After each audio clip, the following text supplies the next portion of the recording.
The old man leads the children through the forest that only they can see.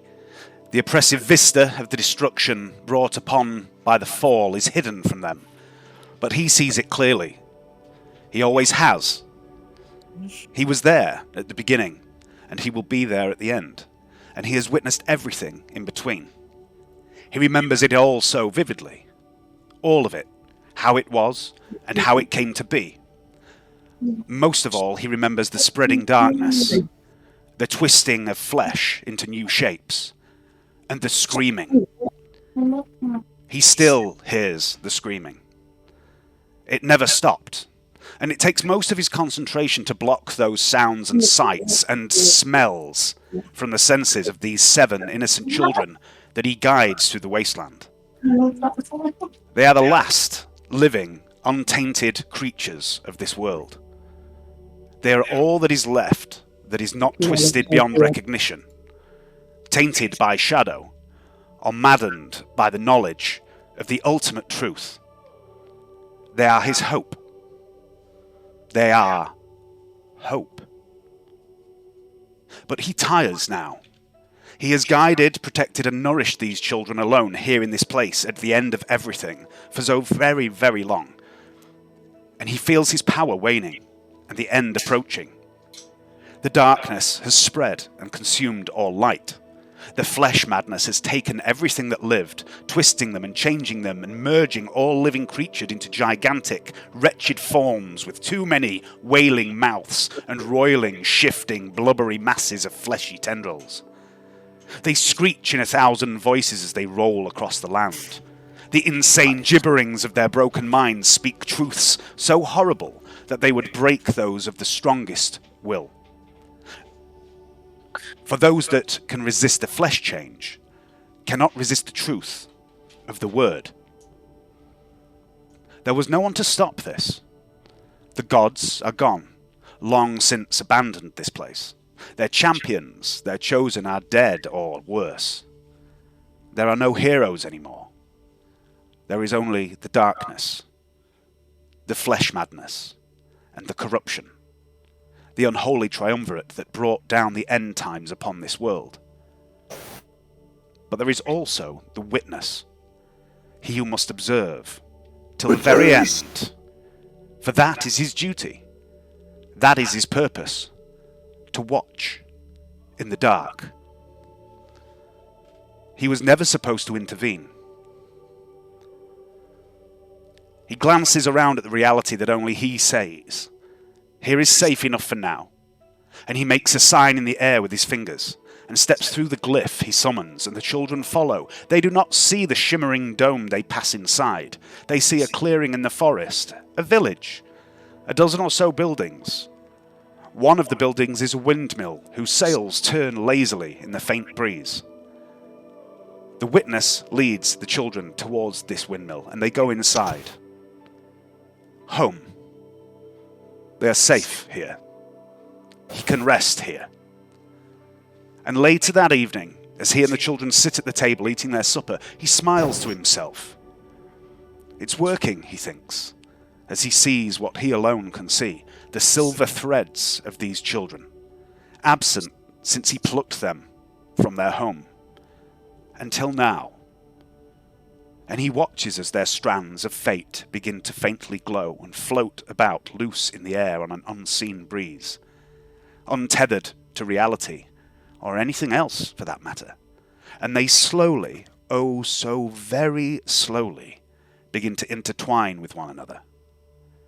"So what did Rabbo say to them?" asks the human lad, the one with long, dark hair, as he crams a spoonful of stew into his mouth. "What?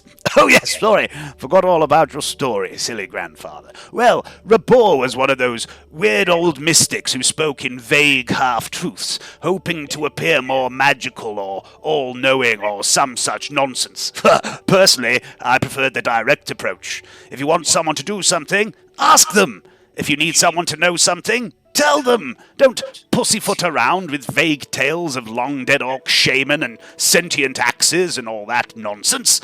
So anyway, the long and short of it was that the orcs believed from time to time a catalyst would emerge in their society, someone who would lead them to a period of great change. The first great king, Urth Ukript, he was the first catalyst. And then Matildar, the shaman, who foresaw the spell plague coming. And then Sharak, the faithless, who turned the orcs away from their gods. And then Lon, who took the head from Tiamat, goddess of dragons, with his final breath. Diothor, Dukal's adoptive mother, believed that her true blood son, Dar, was a catalyst, someone who would change the fate of the orcs, but Rebor told her, you see, your son will become catalyst. She never, not for a moment, considered it might be the other son, because he wasn't of orcish blood, you see. But Rebor, he believed that Dukal was the catalyst. And he gave Dukal pieces of the sentient axe, which contained within it the essence of Matildar, greatest orc shaman that ever lived, the second catalyst. And the axe had been broken into 7 pieces. It had shattered when Lon had taken Tiamat's final head. And there were 7 brave heroes in this group of friends. But it was star metal, unworkable by most blacksmiths. But there was one, a woman named Alice. Her father had been a shaper of star metal, and she offered to work the remains of Matildar. Yes, reforging her, or making a number of smaller items from the metal if need be. But she would need her father's journal, which contained the secrets of the techniques involved. He had perished in his old workshop in a village known as Thundertree, a few dozen miles east of the city. But yes, 7 pieces of star metal, and 7 brave adventurers. Uther, champion of the Platinum Dragon. Darwin, the Scale Tamer. Tabitha, Hand of the Queen. Valdron, the Worm Slayer. Moxie, the Mushroom Princess. And Wu, the Preposterous. And of course, Dukal, the Complete Bastard. But no one called them by those titles yet, for they hadn't earned them. Maybe they never will. What was that, grandfather? That doesn't make sense. What? Nothing. Bit of wind. Pop, that's all. Anyway, after Alice Lysis' sausages, they all went to meet Briff, the druid who had saved Wu from drowning. And they met his ward, Takula, a young elf girl. She's got a story of her own. Full of nonsense it is. Can't remember how it ended. Anyway, Briff and the gang spoke of potions and discounts and experimentation. Briff. Always convincing young, naive adventurers to try his brews.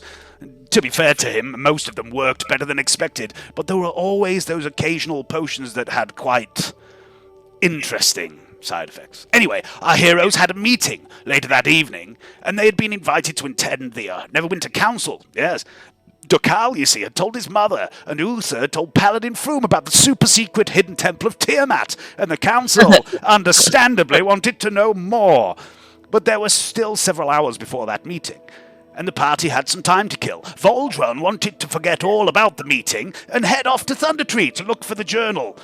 He even suggested going off alone. The fool! I mean, it's one thing to wander about in the relative safety of Neverwinter on your own, but to travel to a place like Thundertree without any backup, well, it's certain death. You know the song, don't you, children? The roads are plagued with bandits, the forests are full of the dead, and traveling alone in the forests of Faerun's the best way to lose one's head. Yes, classic.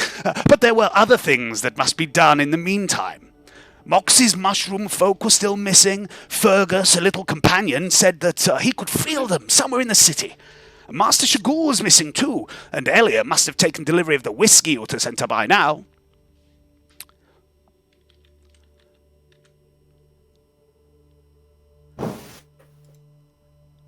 Whiskey!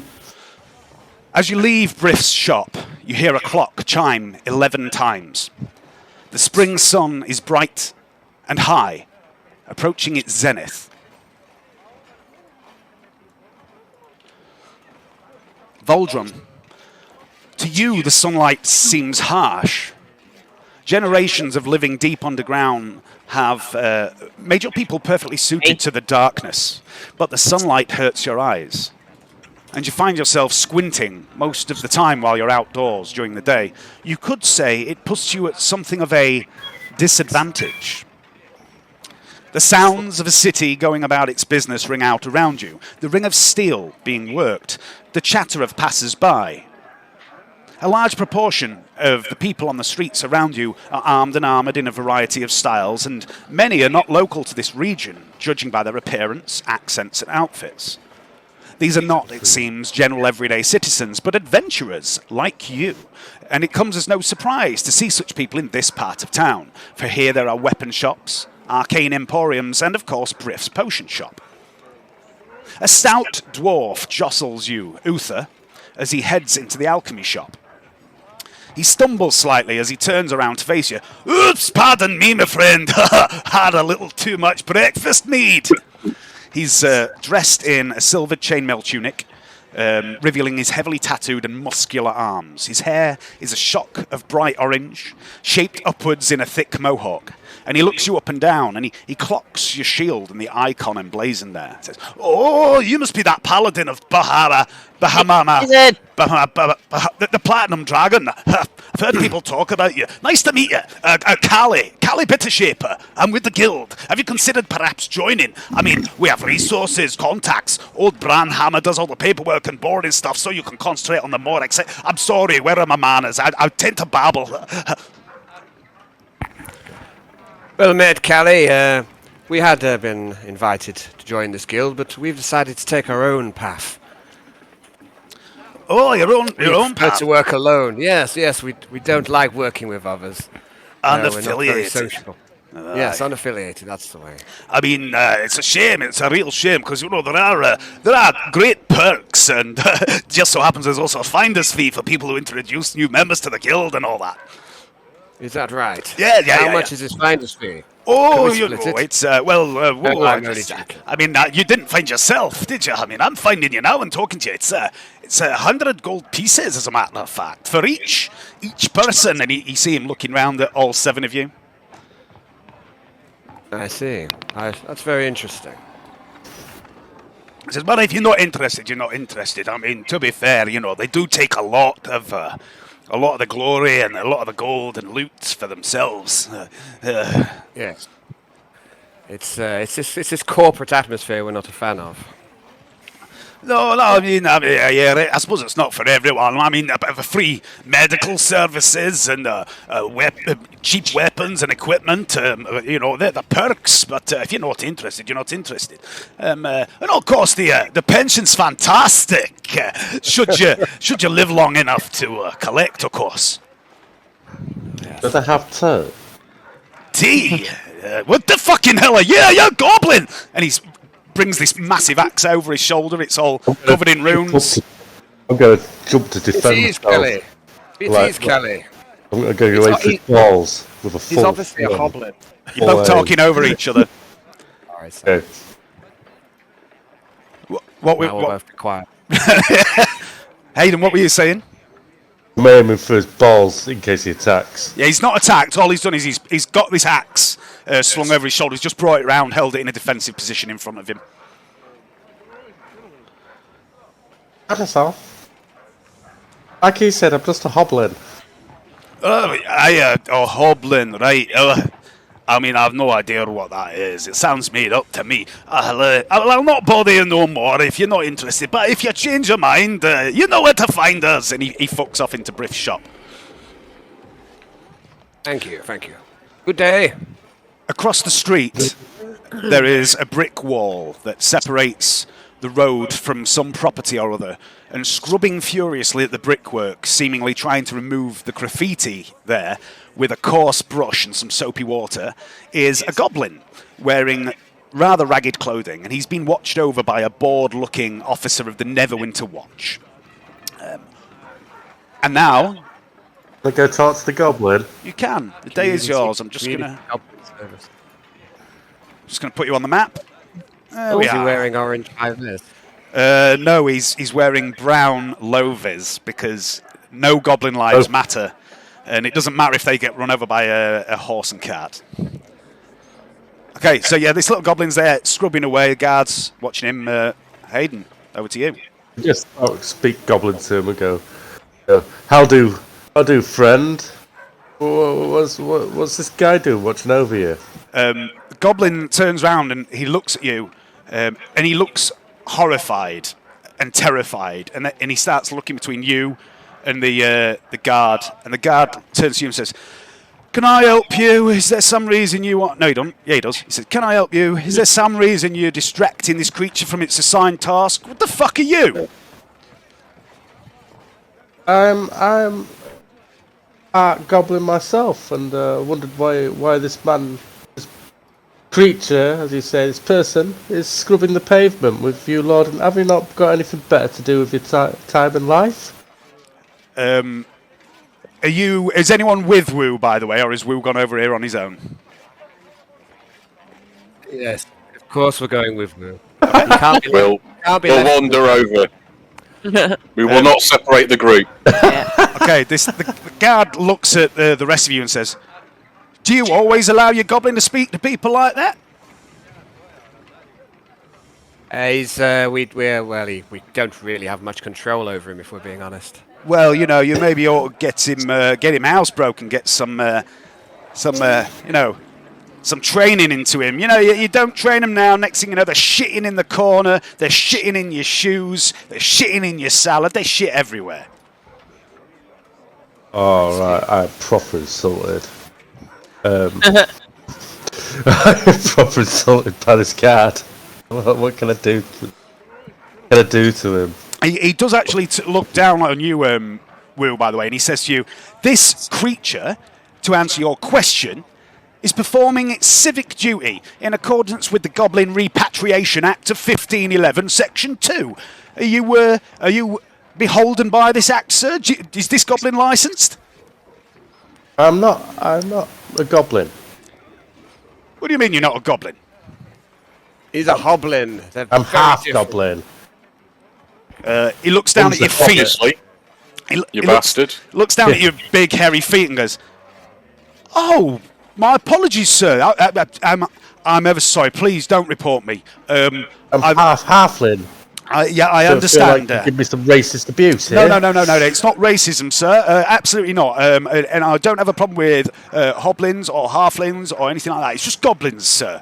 You must understand. I mean, they're not all, they're not all like you. They come here, they take our jobs, they steal, they shit in everything. They're little bastards, sir. And I'm sure you're not like them. Not that, please don't report me. Give him an extra drink today, and I won't. Yes, of course I will, sir. Of course I will. And he's going to look at the goblin and say, "You hear that?" And the little goblin nods. He says, "Right, good. Back to work, little fella." And he pats him affectionately on the head, but it looks a bit forced. I'll get on my way and say thank you for being understanding, and look at my friends and nod to my friends like thank you very much as well. Like you got my back, guys. Carry on my day. Okay. That's, by the way, that, Hayden, is the first person you've encountered in Neverwinter that seems to know what a hoblin is. It's amazing. Wow. Words getting around. Something's happening, obviously. Hairy feet. Right. Puts me away every time. So, you've got several hours until sundown. What would you like to do? When's this meeting with Neverember? Sundown. You were told to go to the castle for today. sundown. Yep. Okay. Buy a master. Yeah, Hayden, if you wanted to just, knock off the gold and that for that. Yeah, I've purchased a master on the way to the other tomorrow. All right. At some point, in a similar way to how Wu mysteriously disappeared, at some point, and none of you have questioned this, it's almost like he's had it for some time. Wu now has a mastiff padding along at his side that has a couple of saddlebags slung over it. 29 gold and about a fair few copper, yeah? Yeah. And if you look in the journal, Hayden, the Mastiff should be there under your character sheet. Ooh. Under my character sheet, yeah, cool. Right, back on then. Oh, there's my Mastiff. Ha! Beast! Brilliant. Cool. Oops.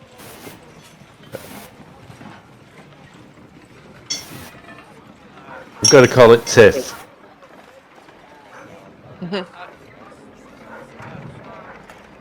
You know, short for Mastiff. What about Matt? Very good, Woo. He's a good boy. Is he?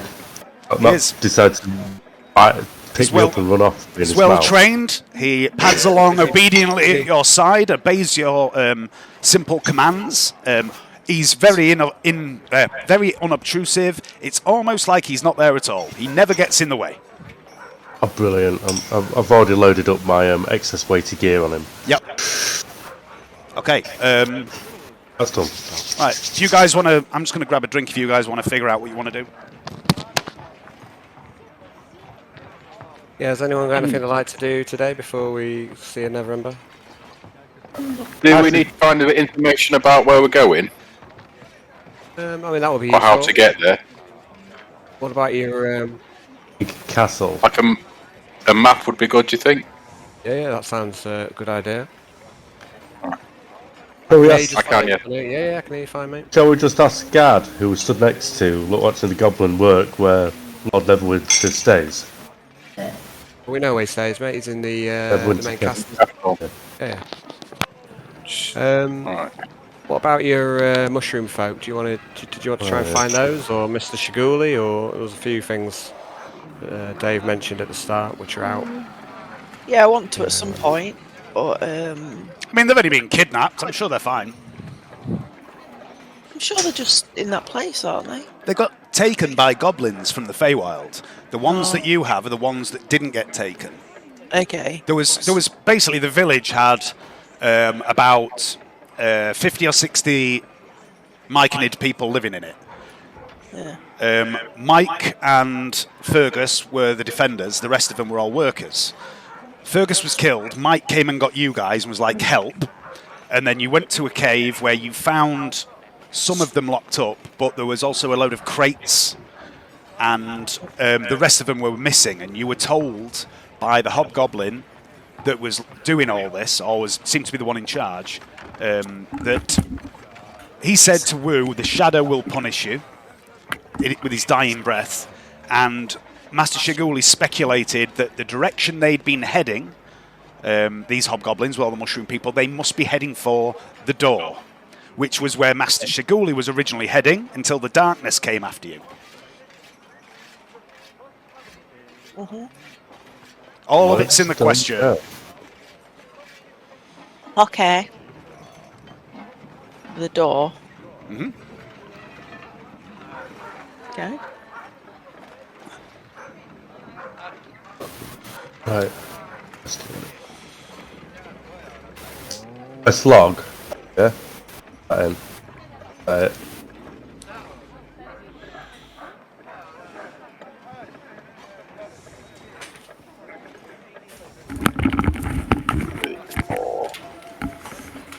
Okay, I'm back. Heard of a criminal in the city known as the Shadow. Or maybe find the criminal in the city known as the Shadow.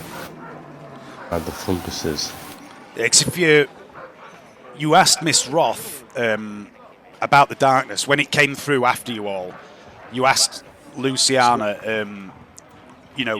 or you said to her that you thought that the shadow that this hobgoblin have referenced might also mean this darkness that chased you, and she said, well, it's possible, but she has heard of a criminal operating in the city known as the Shadow. Okay. Alright. Sounds more like a stalker to me. Yeah. Don't let that put you off. Just be silly.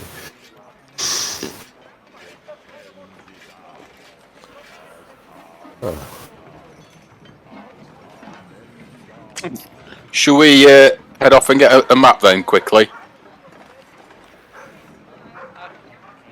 Yeah, I mean, if we want to decide like what we need to get sorted before we leave town, you know, what we need to. A map is one thing. The map place is close-ish. It's number 34. There's an actual map place, is there? How convenient. 34. Cool. So, I mean, yeah, a map would be useful. We could use maybe a mule or something to carry, you know, carry in excess gear. Mules cost 40 gold. Well, I'm Where's sure we the can mushroom afford one folk? if we... Carry some stolen armour, something like that. Where are my mushroom folk hiding? Is it 54? They're in Miss Roth's. So if you look at in the journal, if you look at locations, there's a Neverwinter key. They're at 65 Roth Antiques, which is here. Oh, okay. They're living in their little doll's house there. Okay.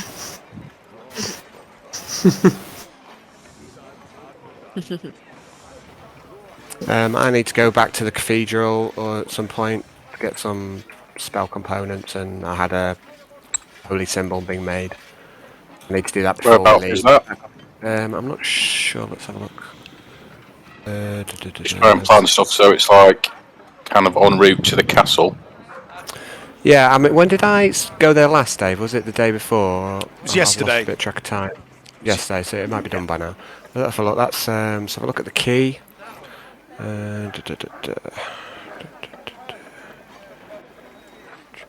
What are you looking for? Sorry, the like the main temple for the free.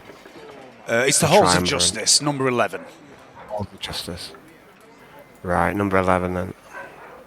So we've got 34 and 11 so far we need to go to. Anybody else need anything before we go? Will the silvered staff be ready to pick up yet?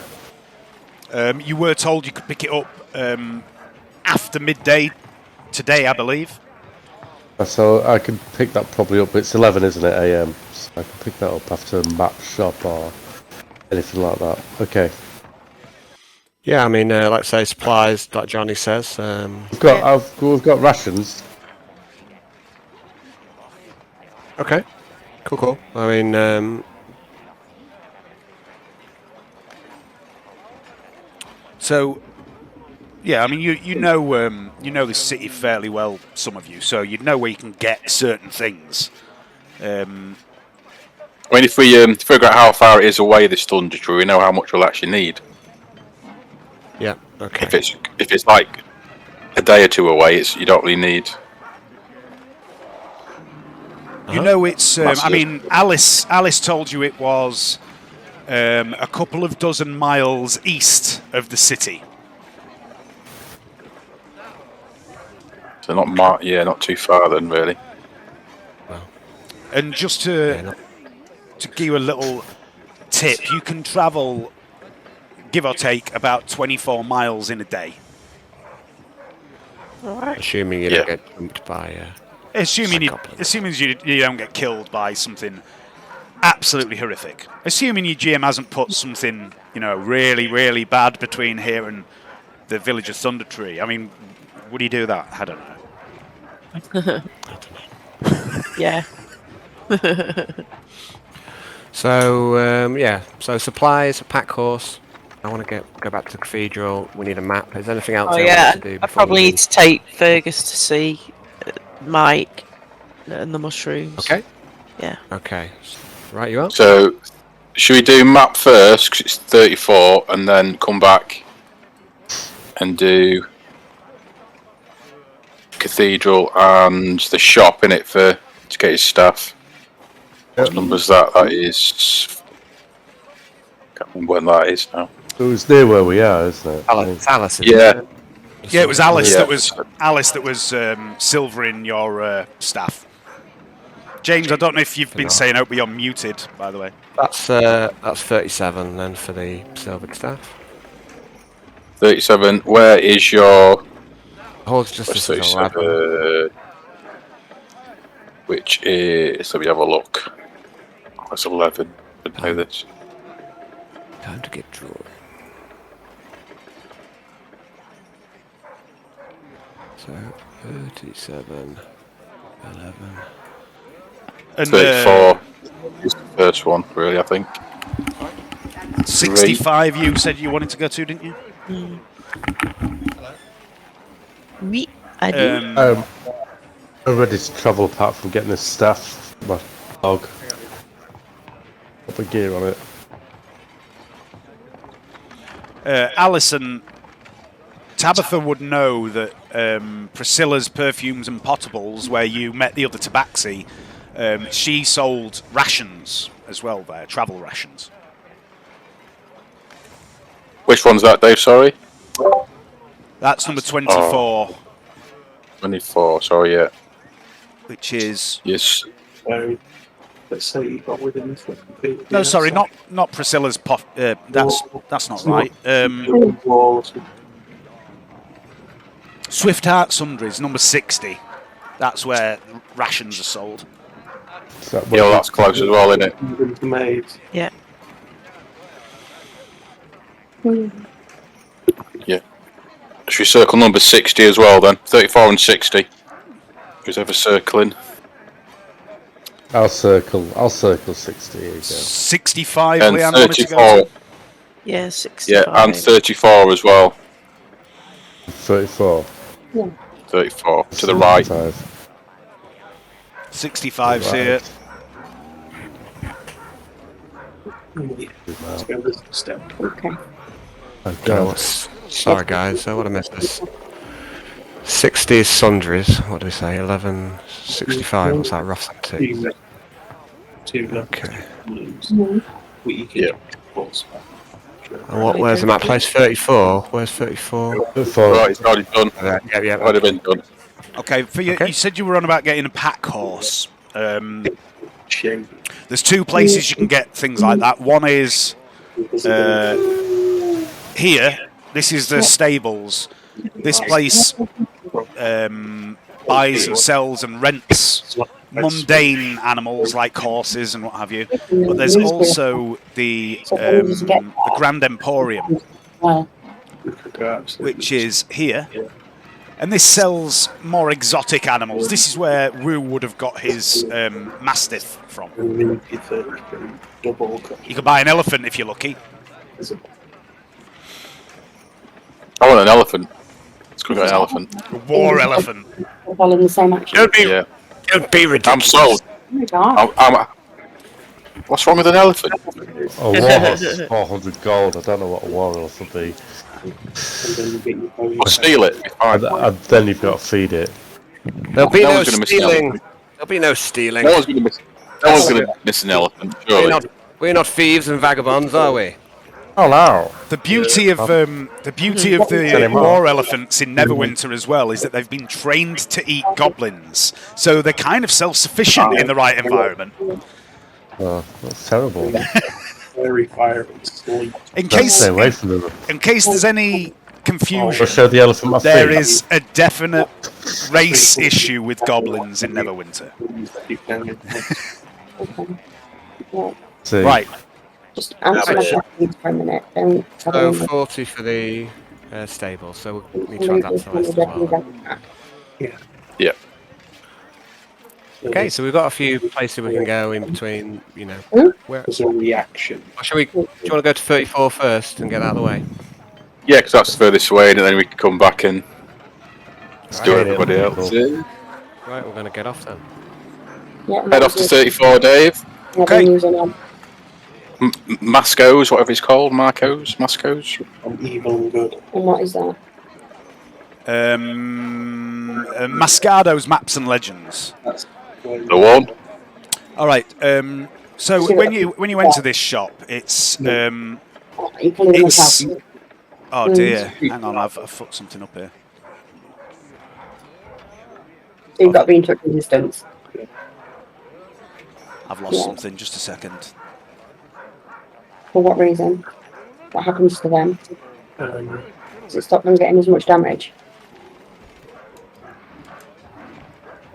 Ah, fucking hell. It's one creature which is protected. From what? Certain types of creatures. Ah. It's alright, I found it again. I just accidentally deleted something I needed. Undead. Hmm? Ooh. Undead. So you can cast it on yourself. Map shop. What bearers? I'll take the yellow circle off. Okay. There's bad bearers, well, good bearers. Yeah.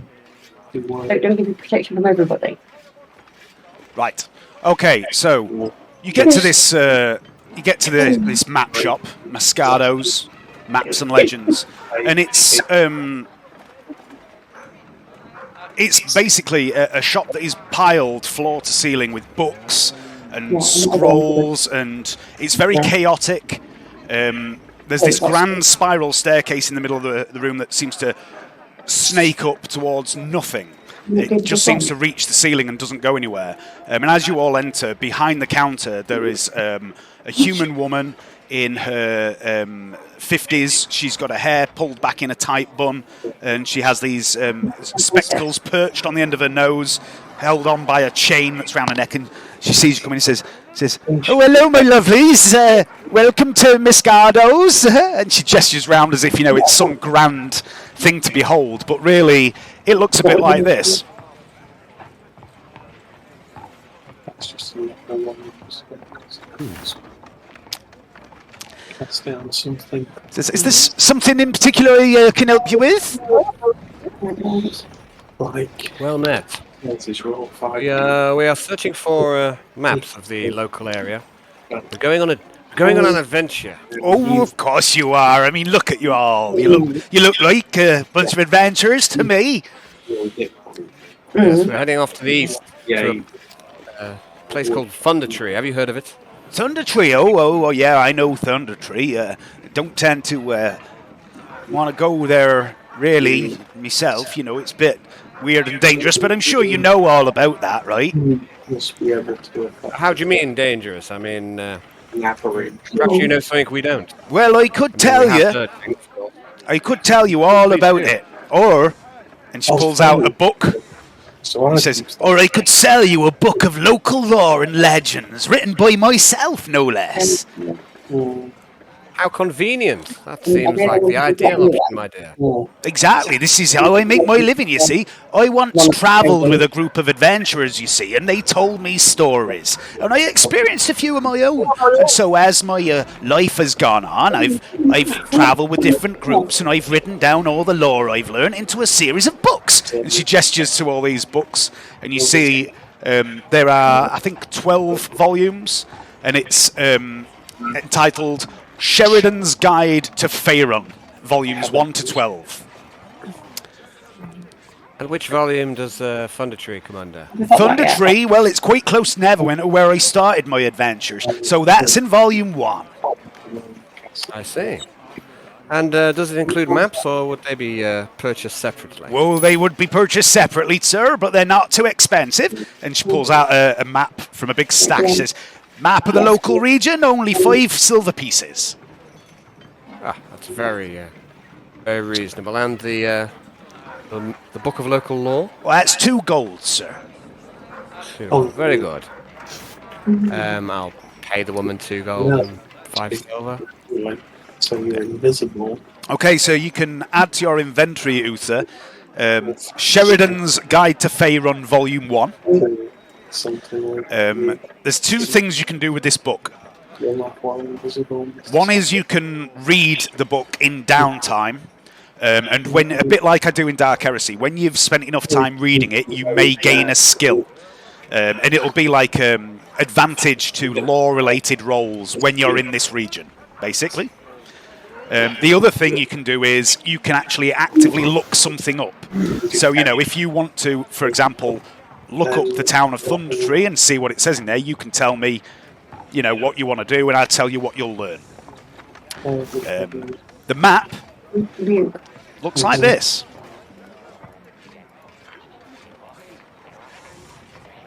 And the map might look a little familiar to some people.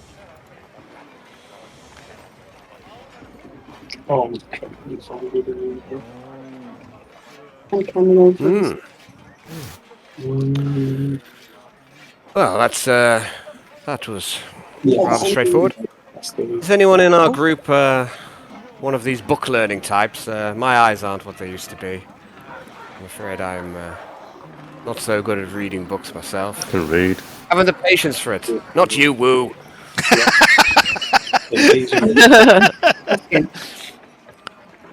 People can read.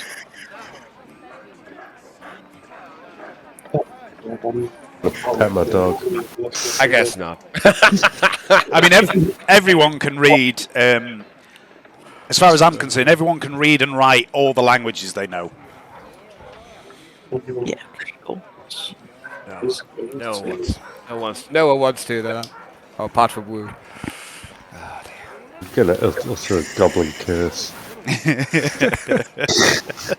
I'm gonna hand the. I'll hand the map to Voldrin. I'll hand the book to Woo. No, it's alright. I said, no, keep the book. I have no need for worldly goods. Yes, Woo.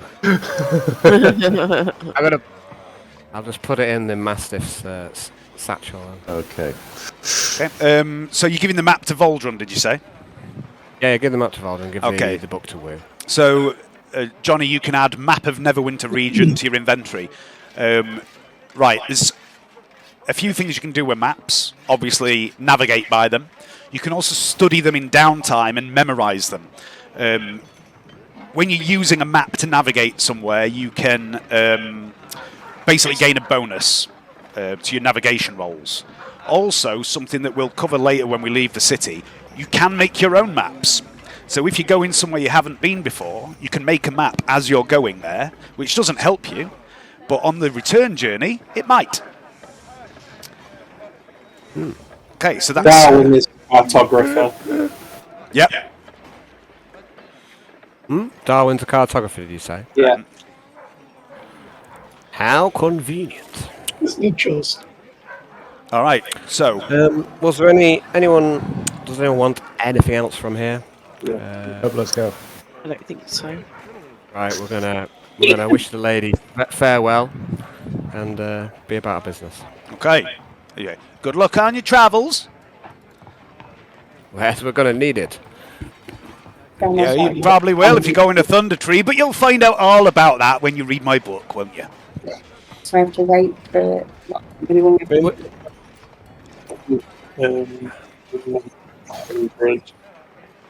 Plus the Dave says because it's basically fighting for million spell. Right, what are you up to now? Oh, sorry, do you hear Johnny there, Dave? Because he just asked you a question. No, I Well, didn't. asked her a question, rather. I hear you, Johnny. I hear you Hang just on a fine. sec. Hang on a sec. Too. His fucking volume's turned down again. There you go. Right. I can hear you fine, Johnny. What we say, Johnny? I'm just ignoring you. Say again, I was basically Dave. saying, just so leave, I'm just going to stop in the doorway, just you have turn to remember around these things. for a look, like a serious look, and say, Yes. so what happened to these Oh, vendors? alright, Matt, I need to get some shit then. I can't hear you, sorry. What happened to what? Yeah, you've cut out. What happened to these adventurers that you went off with? Oh, well, Yeah. some of them are still around, some of them ain't. Travelled with a number of different groups. Most famous of all was Bound by Fate. And she nods at you as if you should all know this name. Yeah, they're my favourite. And then I'm just going to... Sounds like a girl band. I don't trust her. I don't trust her. Oh, no, I mean, they weren't a girl band, little fella. They were five of the most handsome, bravest men you ever did see. It's a shame what happened to Lon, but the rest of them are still around, I think.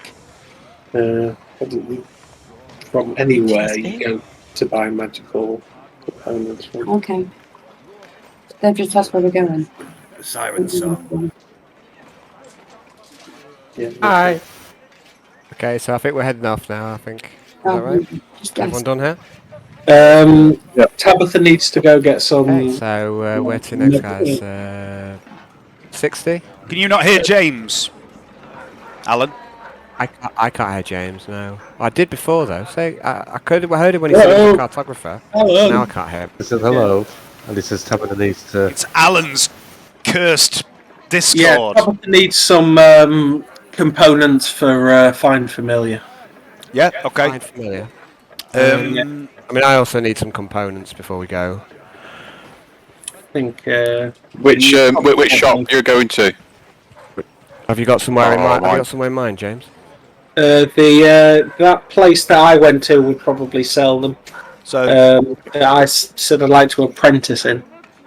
What's his name? Druid chap. Griffs. I thought we kind of started there, didn't we? I asked him.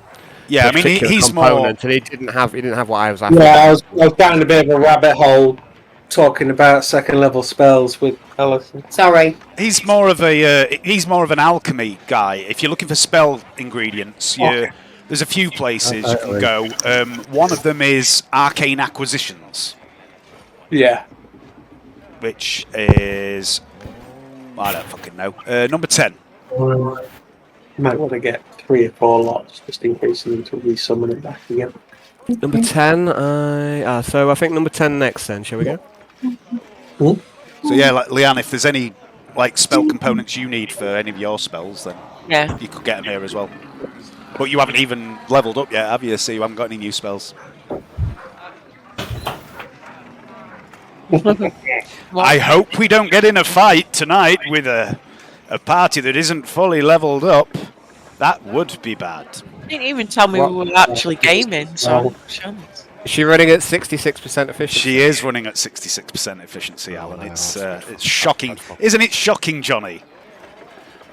Who would do such a thing? A pro. Have we lost Ed? I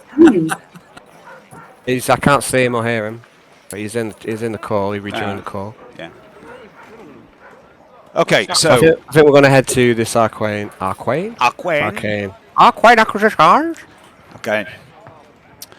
Right, so this Arcane Acquisitions is a small shop. It's only 2 stories high. It's made of stone with a carved wooden door. And why do I need to enter my passcode to open my fucking phone? What's happened? Hang on a sec. Okay, yeah. Ed's just texted me saying his Discord's crashed. And as you walk in this shop, it's magically lit by a number of candles and chandeliers that are quite obviously, arcane lighting rather than actual oil lamps or anything like that. And there are a lot of items for sale here. A few weapons, a few sets of armor. And there are a few other more unusual looking items. And everything is individually priced with price tags written in an elegant golden script. Written onto what look like thin slivers of ivory. And there is a rack with a couple of dozen cloaks. There are shelves that hold an assortment of items. There are jars full of beads, a set of sturdy-looking boots, a number of candles, a small brass amulet. There's hats, one of which is a laughably cliched pointy hat covered in moons and stars. There's fishing equipment. There's a couple of long wooden poles. There's thick coils of rope. Wooden staves, a creepy-looking doll, a basket full of arrows. There's so many different things to buy in Arcane Acquisitions. And standing behind the counter of this shop with a cat on his desk, watching you very carefully, is a rather snooty-looking elf. And I would like everyone to make a perception check, please. What's snooty for an elf, or? Snooty even by elven standards. Ooh, snoot. Can people hear me? Yes. Yeah. It's all fucked up. It went fucking balmy. It's all fucked up, man. Fucked up, man. Modern technology is amazing, isn't it? No. Okay. Woo. As everyone walks in the shop and is distracted looking around this Aladdin's cave of magical items, you hear a noise and you turn and look. And just by the door, there is this massive suit of plate mail, really sturdy looking plate mail. And you hear this grind of metal on metal and you see its head turns and it's clearly watching you all as you walk in. I think this armor's possessed. It is not possessed, little man. It is my guard, and should any of you decide to become light-fingered whilst in the premises, you will have your fingers removed by my guard, and then I will summon the watchman. Now, is there something I can do you for, or don't touch anything without permission? Now, Worry not, we are honest men. We follow the law. I will look around. the cat jumps off the counter, trots across the room, and rubs up against Tabitha's leg. And I would like to show you a price list. So, as for your ingredients, if there's any spell ingredients anyone wants, any components, anything you need is available at the price it tells you in your spell. But in addition to all the spell components, here you go.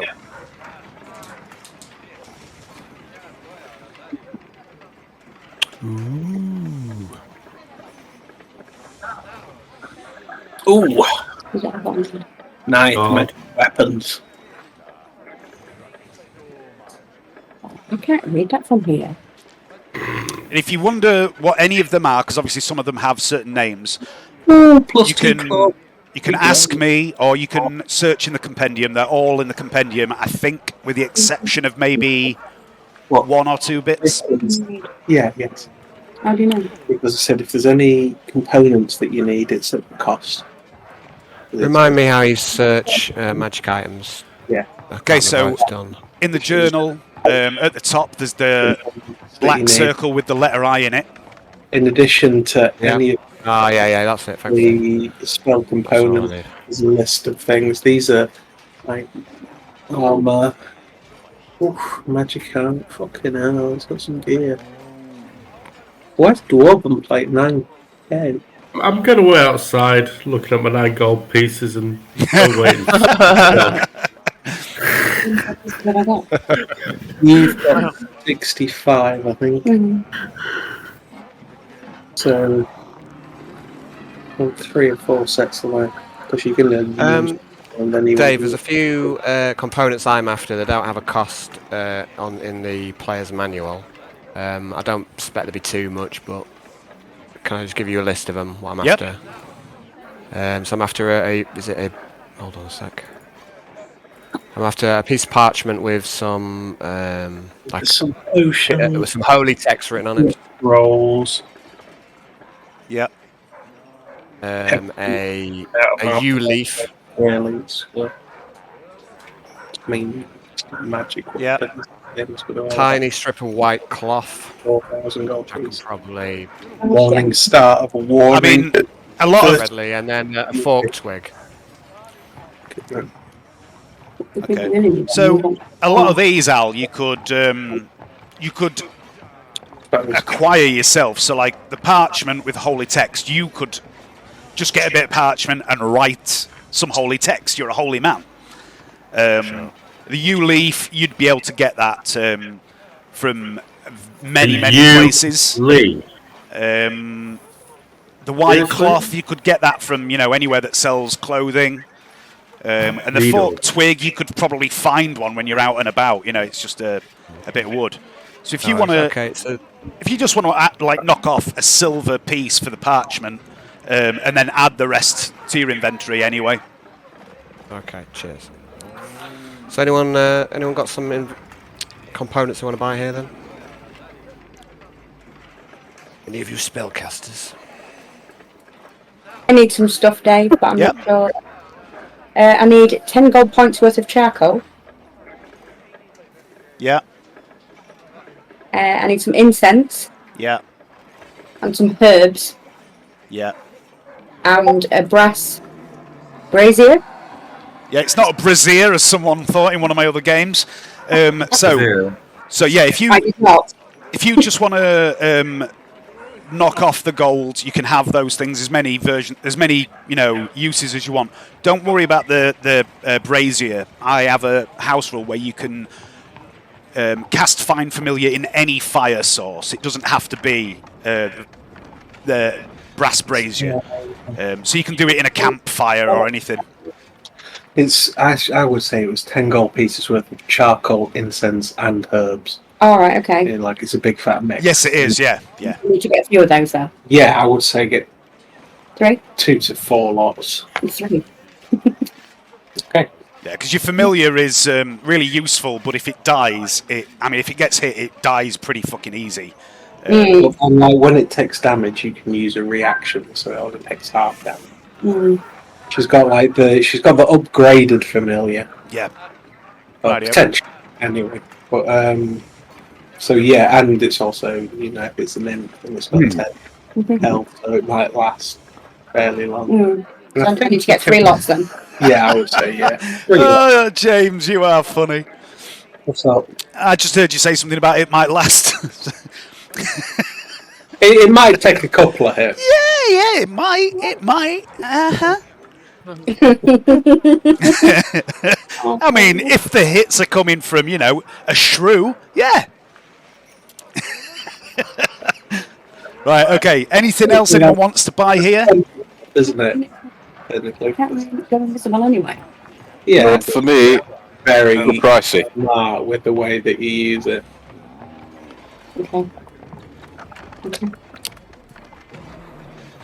Okay. By the way, there's also a sign hanging behind the counter here that says, ask about our item identification service. And there's a second sign that also says, thieves will be polymorphed. So, in other words, if you ever get a magic item and you want it identifying, this guy can do it. Okay. If a druid's like polymorphed, like in World of Warcraft, it gets turned into a sheep, he just shapeshifts out of it. I believe there is a rule for that somewhere. I can't remember what it is, though. It's not happened yet. Okay, anything else anyone wants to do here? 9. I'm good. Right, so I'm done. let me knock that off. Okay. Yeah. All right. Lots of things I want to do here, but I'm a good character. Everything. I think so, yeah. Cool. I'm good. I just don't like it very much. I will warn light-fingered Hayden that stealing from a magic shop is probably the dumbest thing anyone could do in D&D. I'm outside. Don't worry. One little Mr. Goblin man fucking rob from like a high-level elven wizard. Yeah. See how far you get. A high-level elven wizard. I'm outside petting the dog. You don't have to tell me. It's literally what's the creature at the door? I can't remember what the fuck it's called, but I know it's a world of pain. Don't fuck with it. It's like he's an elven wizard in a magic shop full of magic weapons. What do you think's the first thing that's going to happen when you try and steal something? Does the wizard cast a spell? Does his armoured security guard attack you? Or do all the weapons in the shop animate and attack you? Who knows? Let's find out. I mean, I do have a random table for what happens if you try and steal from that shop. But Is it like? Is he Although it harder has- than a dragon? it's- harder than killing a dragon. well, it's not even comparable. It's two totally different things. Just thought it might be. I mean, he's a very, very powerful wizard. I mean, a dragon is just going to stand there and kick your fucking teeth in and then eat you. A wizard will just torment you for weeks and weeks and weeks before he kills you. Well, He'll turn you into a pair of underpants and wear you for a I week. haven't stolen anything this campaign. I'm doing well. All right. Because you got reminded that you're a good character. Yeah, and then salt. Writing. You got reminded. All right, so I'm going to wait outside. Where has a pair of underpants for you? That's hilarious. are we done here? Does anyone want to? I'm done. Tweezers. Next. I'm ready to move on. Yeah. Purple. Yeah. Okay. Sky. Where would you? Mental disguise potion. Where would you like to go next, guys? We'll go to number 10. Number 10. 10. Number 10. What is that? Number 10 is... oh no, we've just been there. Number 60 then. Number 60, that's the shop with the tabaxi Sundry. lady. Sundry So, shop. to speed this along a little bit, it's up to you guys if you want to role play in each place or just tell me what you want to do. I'd just like to sell some extra stuff to the tabaxi lady because she's the general goods woman, isn't she? She is, yeah. Okay. She buys stuff. I don't think I need that armor anymore. Nick. I'll sort it out later, but I'll just go through it out of game and I'll just say what I've sold, alright? Yeah, if you just want to send me a list of what you've sold and... Yeah, I'll do it instead of messing about here while we're on. so I'll get that out. Guys, Yeah. We'll if you... send the list later. Yeah, if be you like- if you want to do it yourself, Hayden, Taxi. if you can find what each item sells for, she'll buy it back for half price. Whatever you got. Okay, well, I'm selling my quarters. It doesn't matter, but yeah, I've got a few things I want to sell back, but not everything. Thinking that Well, it's just- Johnny was advanced. I'll never use like my quarter staff. Sky is different to being this one. How many silver and a gold? Someone tell me. 10. In which case, 10. what is the Oh dear. tabaxi? Okay, so Miss Swiftheart sells, I think you've seen this page before, but she sells everything that's on this page. If there's anything you need, just knock off the gold value and add it to your inventory. I'm going to say to the group, I'm going to say to the guys, I'm going to say, get some rations at the Sundry shop. You need to... How long did they last? How long did the last rations? I've got 10 on me at the minute. They just last. They're like, you know, they're travel rations. They're designed to last indefinitely. Yeah, I've got Don't 10. Vol'jin and Wu will be able to get some more, but we don't rely completely on them, do we? Just, okay, so that's 5 and 8. Dreaming. I'm looking off some gold for buying a bedroll. Would be Okay. best to use it in an emergency. You know, It's a good- put it on the dog in case I have to sleep anywhere. It's a good purchase. So yeah, sleeping out in the wild without a bedroll or something like that can be detrimental.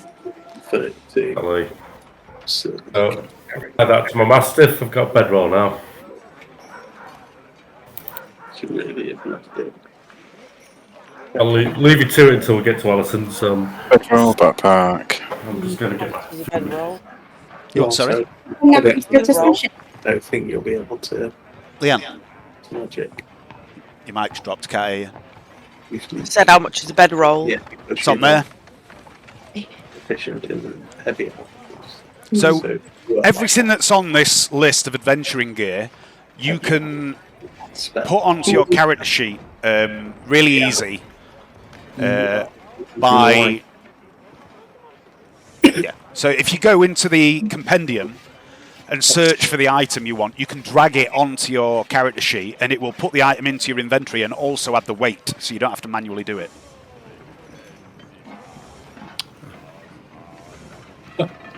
What's good?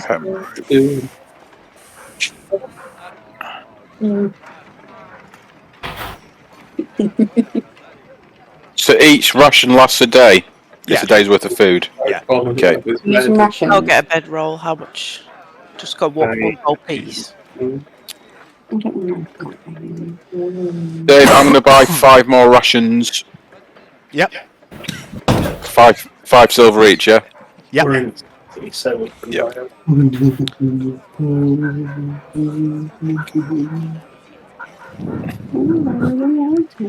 His head.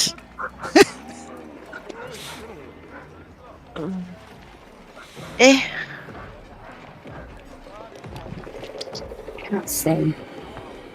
I can't really see that. I can read the right behind it. Yep.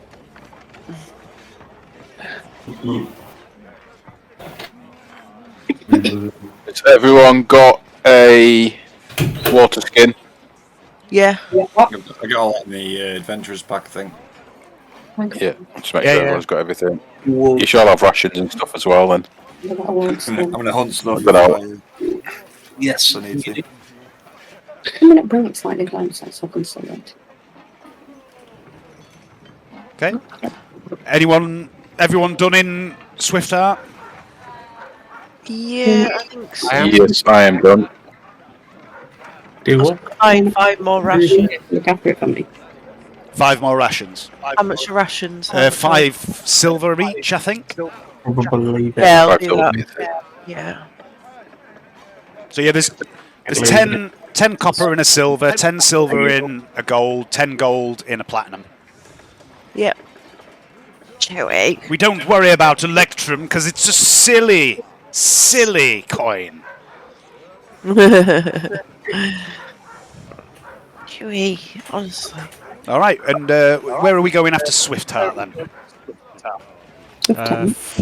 40, I think, next. Okay, so you're after some sort of Is animal. there blacksmiths on the way? Sorry? Alice's. So we're heading to Alice's, don't we? It's just, I think 40 is kind of next. Next on the route. Cool. I think Alice's is the one after. Cool. Fair enough. Uh-huh. Okay, there's your mounts and other animals. Mounts and other animals. If you click on that, Leanne, it zooms in, by the way. Yeah, I know. All right. I'll just type up whatever you're looking at. I'll type it up, all right? Because mastiffs give you extra bonuses in your perception rolls. I'll type up donkey. I'll buy a mule, I think, Dave, for 8 gold. Yep. Mule. Yeah, mule. How much Oh, are rations and elephant. how much is a mule? 8 gold. I'm pretty sure we'll get 8 rations worth out of a mule. Yeah. That's the other thing. You can always eat your animals, can't you? If I turn it into some horrific survival horror game or something.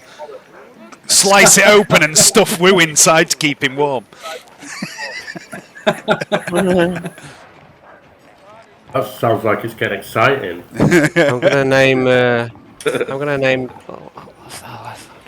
I thought mule smelt bad on the outside. What are you going to name it, Alan? I seem to think there was one in Dragonlance that fucking survived forever. I can't remember what it's called. I think I'm gonna call it Bill. Was it? Yeah, I'm gonna call it Bill. No, Bill the pony was in that Lord of the Rings. No, all right. What am I thinking of then? Anyway, never mind. I'll call him Dobbin. I think. Alan, if you'd like to look in the character section, just below your character sheet, you will see Alan's mule. And I think you should be able to click on him if he has to make any tests. And you can rename him, I think. And there he is. There's Alan's mule. What a handsome fella he is. He's definitely not possessed. You're going to need to get some feed then. I think it's 5 copper pieces. Okay, so just you'll- feed him. I'll buy Can't we some just feed him people on, here as well. on? Is it what is it? What time of year is it, Dave? it's spring. Isn't there grass grass. around? Yeah. Can't we just feed him on grass? You I mean, can. I'm no horse expert. Now, I hate to be a stickler, Alan, but in addition to a horse or mule, you might need some saddlebags or something like that.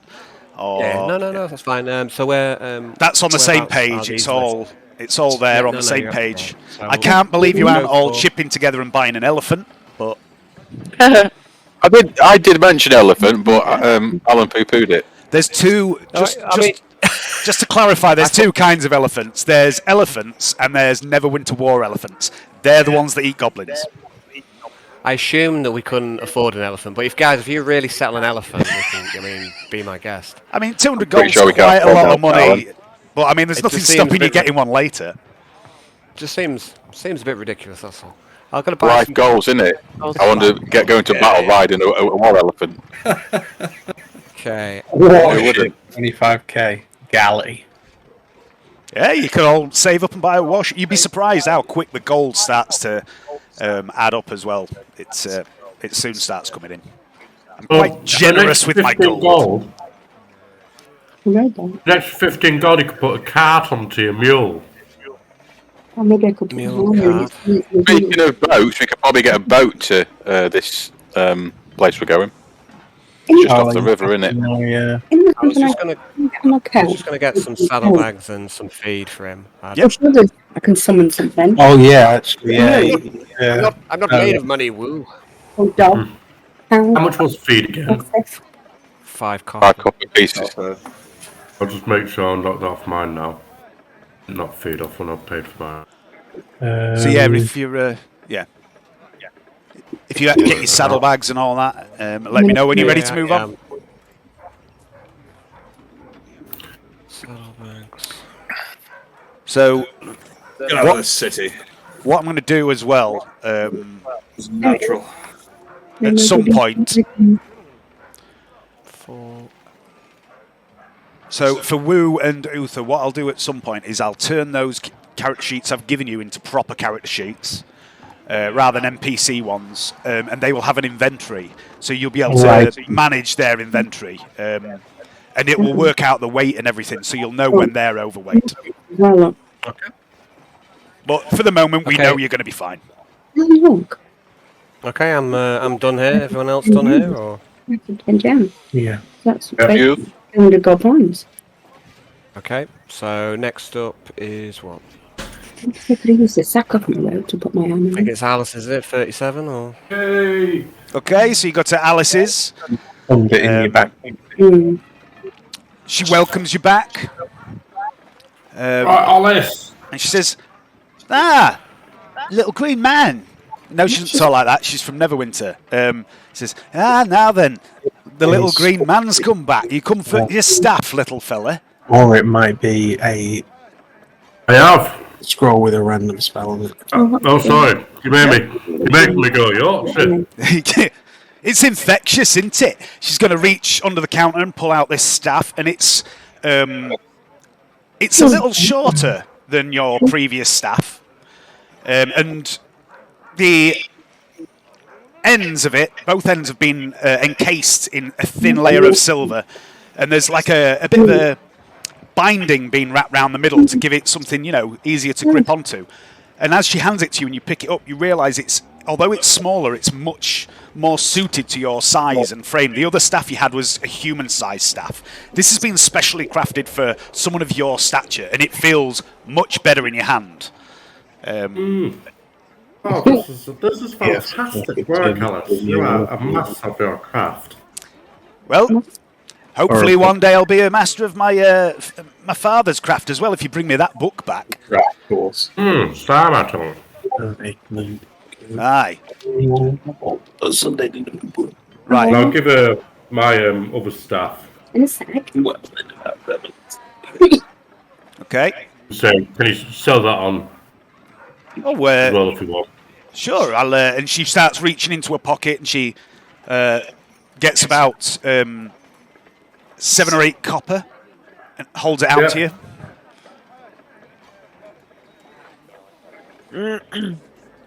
I'll take that off. Okay. I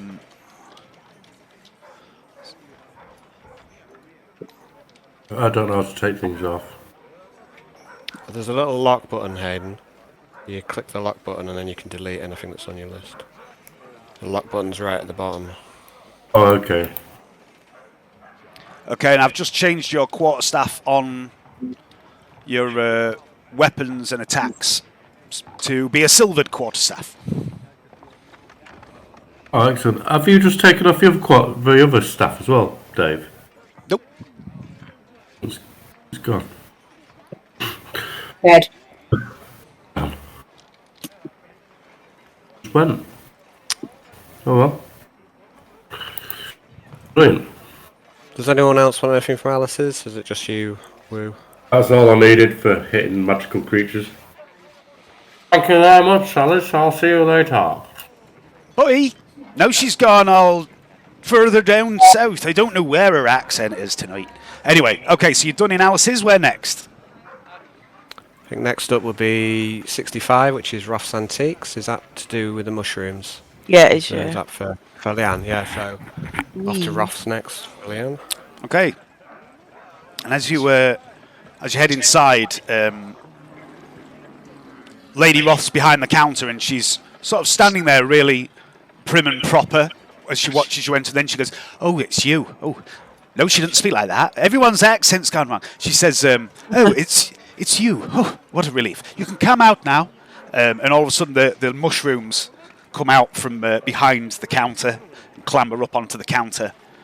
Says, "We were just playing a little game. You know, I'm trying to keep them hidden from general public. You don't know, you don't know who's got their eyes on your mushrooms." Anyway, Fergus says, "Well, everyone else, you see Fergus doing this. He's pointing up at the counter and going, Love your half arm there. You like AI'd. but." Moxie, you hear this voice that says, "Moxie lass, help me up onto the fucking counter, would you?" I will help him up. Push his little buddy up. Okay, you put him on the counter, and the rest of you, you see him like waddle along towards the other mushrooms, and they're all jumping up and down, looking really cute and excited. Moxie, you hear, "You stupid wee cunts! What the fuck happened to you? Why'd you all go wandering off just because some goblin said to?" And you start to hear the voices of the other mushrooms as well, Moxie, and they're going, "Oh, fuck off, Fergus! You fucking cunt! You were supposed to be on guard, but you were pissed!" But to everyone else, it looks like they're having this really cute, happy reunion. But Moxie, you hear the truth of it, that they're arguing.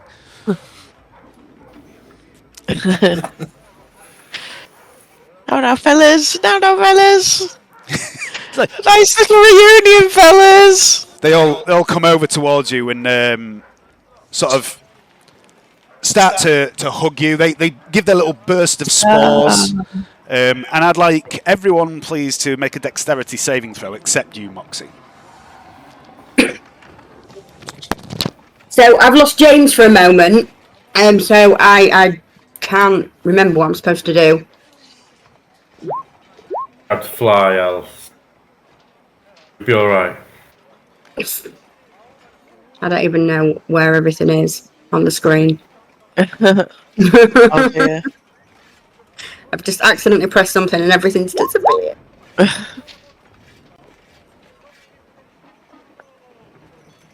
Stereo. It's hard because I don't know what you're looking at. Can't guide you. Rolling like I'm crap again. Hey! Or 5 twice. Nice. Okay, what about the rest of you? Oh, has Alison not figured out how to do it? No. Okay, have you got your character sheet? No. James has gone somewhere. James has nipped to the loo for a while. Awesome. Okay. And I've accidentally clicked something and totally gone off where we were. Bear with me. Have you got Roll20 in front of you?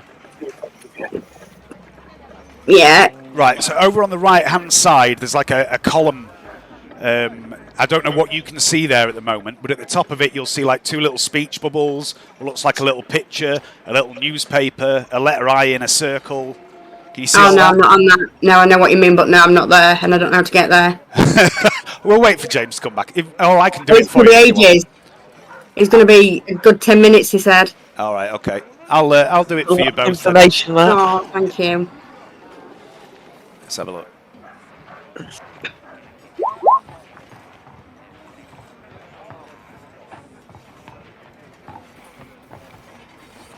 Do you have to drop off for kids?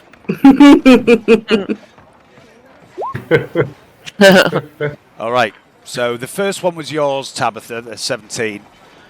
The 9 is Darwin's. So Darwin and Ducal, all of a sudden, you notice that this little cloud of spores is coming out of the mushroom people as they're all sort of cheerily surrounding Fergus. And all of a sudden, you start to hear these voices, Ducal and Darwin, who isn't here. And you realise that you can hear these mushrooms talking. And they're arguing and they're furious with Fergus. They're accusing Fergus of being drunk at his post the night that the goblins came and kidnapped everyone. And Leanne, you can hear all this too. And their language is foul. They may look really cute and friendly and warm, but they're potty-mouthed. Every other word's fuck this, fuck that. Oh, they're just despicable little mushrooms. And Fergus is the worst of them. Did I get to roll one of them, or didn't I? You should have done. What was it? Dexterity save? Yep. Just roll dexterity, yeah? Now, dexterity saving throw. It's next to where your stats are. So where are my stats? There's a little box that says saving throws. Find it. That's like fishing So bar. literally to the right of the dexterity, there's another box that says dexterity. I think for me anyway, it doesn't matter if I use dexterity or the dexterity save, it's the same for me. Yeah, but some people have got proficiency in dexterity, like Woo. Uh-huh. All right. Anything that you want to do or say while you're here? Nope. Can you sense your friends? Can you sense where they are? If you was near them, if you walk around town with you in our pockets, I'm going to ask the mushroom people. Oh, would we? They just look at me. They're all just looking at you like that, but Moxie and Ducal, you hear... Is that one of them fucking weird hybrids from back in the forest? And Fergus goes, don't fucking call him a weird hybrid. He's a good lad. He's all right. He's friends with Moxie. He took her fishing, apparently. And the rest of them are going, all right, well, what's he on about, finding the friends? Fergus says, the others, the ones that were taken before you. I think they're in the city. I can feel them. And one of the smaller ones goes, you can feel us, Fergus, you fucking idiot. We're in the city.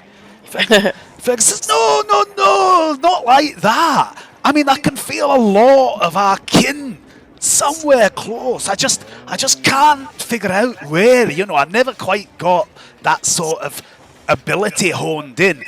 I mean, I can tell that something's within a mile or two, but I can't tell which direction. We need someone, someone who's good at that sort of thing, someone who can maybe find plants. Right. If only I could hear any of his conversation or knew anything that was going on. Ducal and Moxie hear all this.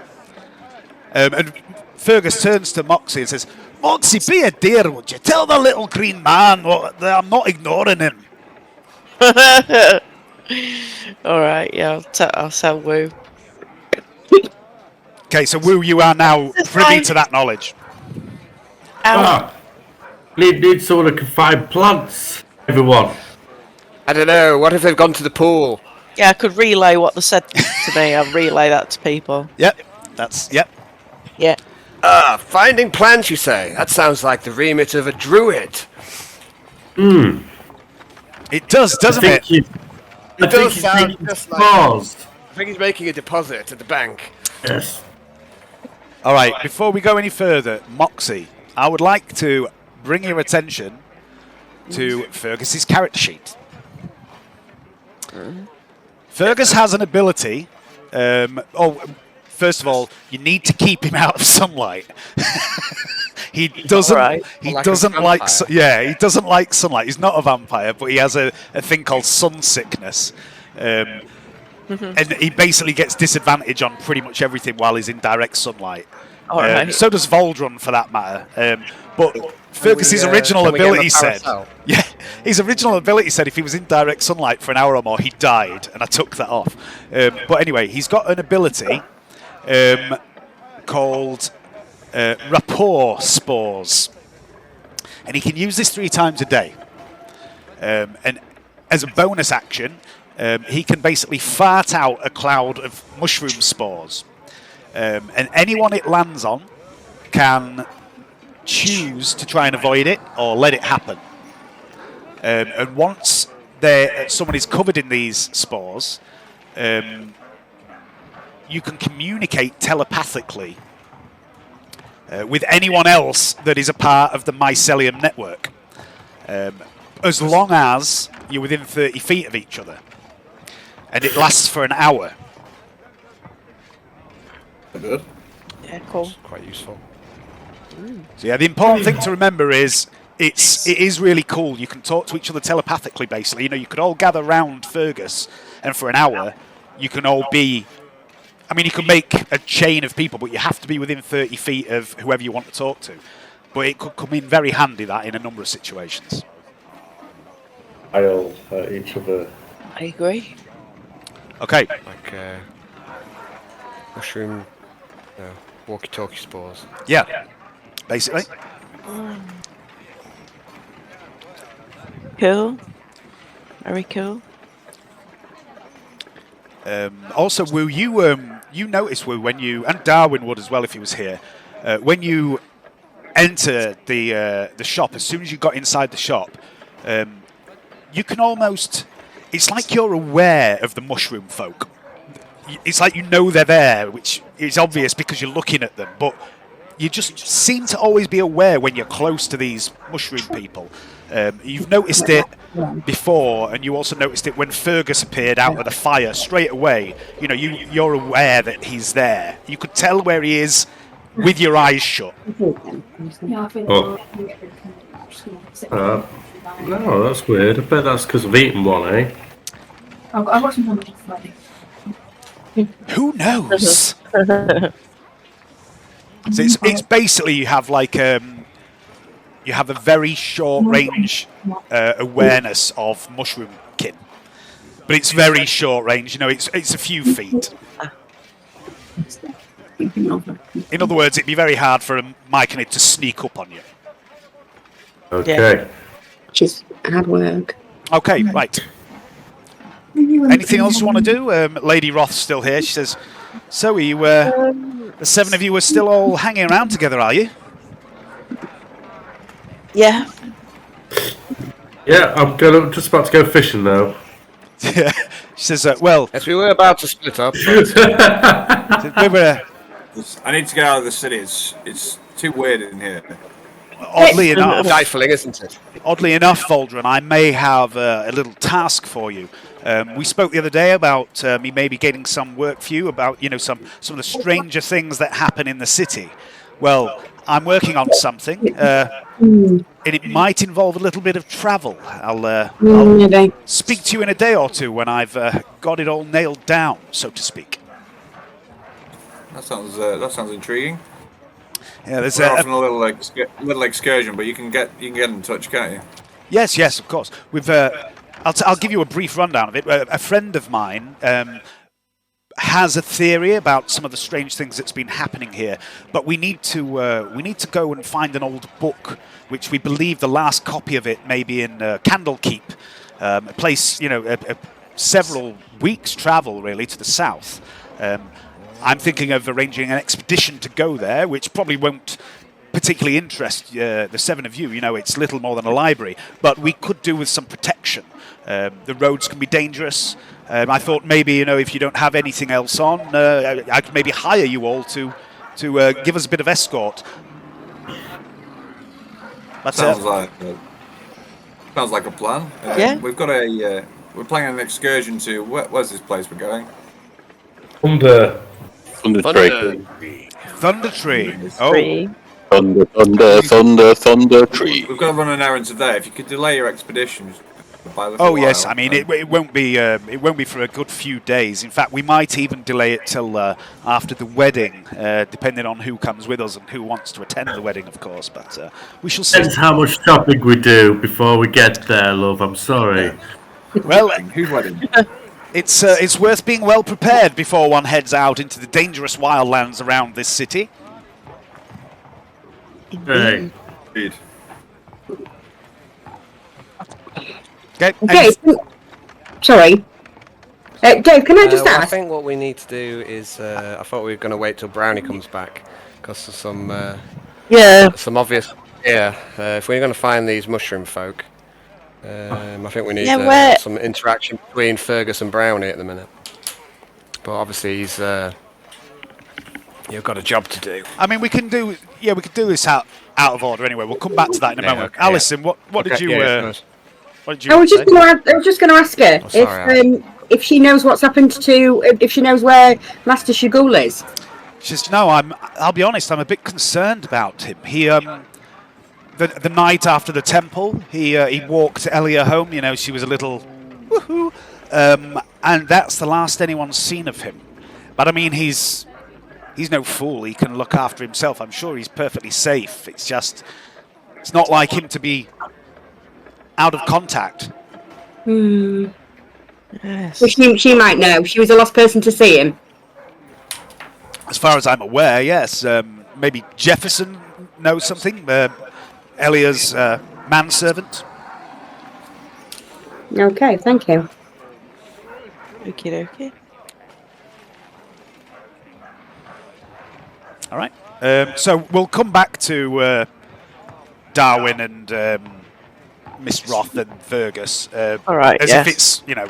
So where else do you want to go? What else do you want to do? Let's get this moving. I think next up, I've just wanted to see, go back to, I think the last one on the list is... James is coming. James is coming now. The Halls of Justice, was that, Al? Yeah, and I can whiz through it dead quick, really, if you want. I just want to pick up, I had a holy symbol made. Yeah. I'd like to pick that up. Yeah, that's not a problem. I would just want to report if the Archbishop, whatever his name is, still there, that we had another encounter with the Shadow. I don't know if you want to roleplay that or not, but... You mean Paladin Froome? Yeah, the Paladin Froome. As Yeah, in when I Paladin first, Froome. we'd encountered the Shadow for the first time in the temple. Yeah. But I just wanted to report that we've come across them again in the inn basement. Yeah, so Paladin Froome isn't there at the moment. Okay. Well, I'll leave him a note with his secretary or whatever, just to update. And that's all I wanted to do at the Hall of Justice, really, I think. So. Okay. Yeah, After the wedding. that's what I thought we were going to do. There's a After different one, talking to the king, we were going to go off and do bits and bobs. All right, so James, Yeah. while you were gone, something happened in Lady Roth's Antiques Emporium. Fergus was reunited with his kin, and there was this release of spores from them all. And I rolled for you, because you weren't here, and you got hit by the spores.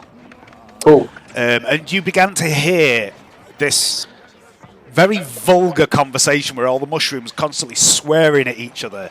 They look, you know, as cute as pie, but they're all absolutely foul-mouthed little bastards. And they're all basically accusing Fergus of falling asleep at his post because he was drunk, and that's what happened to the mushroom men. That's why they got kidnapped.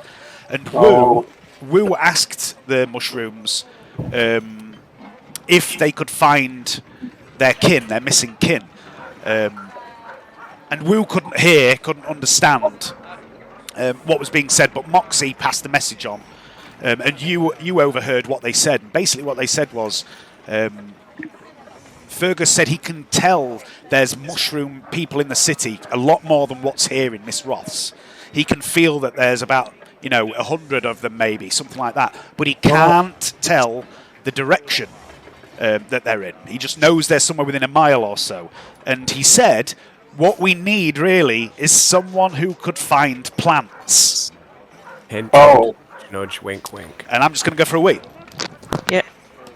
Beaver? And I said, that sounds like something we need a druid for. I think I might have to level up for that shit. I'll find out. Ah, shit, yeah.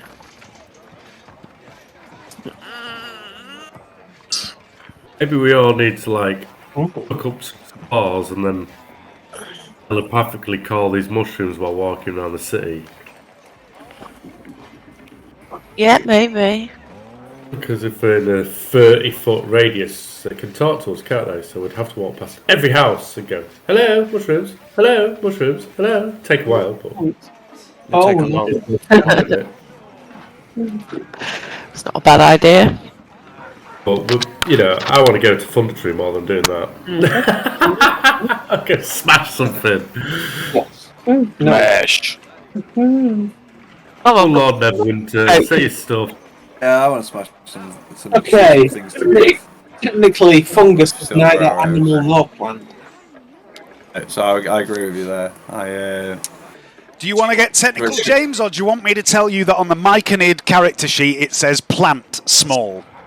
Thanks, man. I want to shoot some stuff with my bow. Okay, so locate animal or plants would do that, and I can potentially do that at second level. Yeah, we can do that when we go out.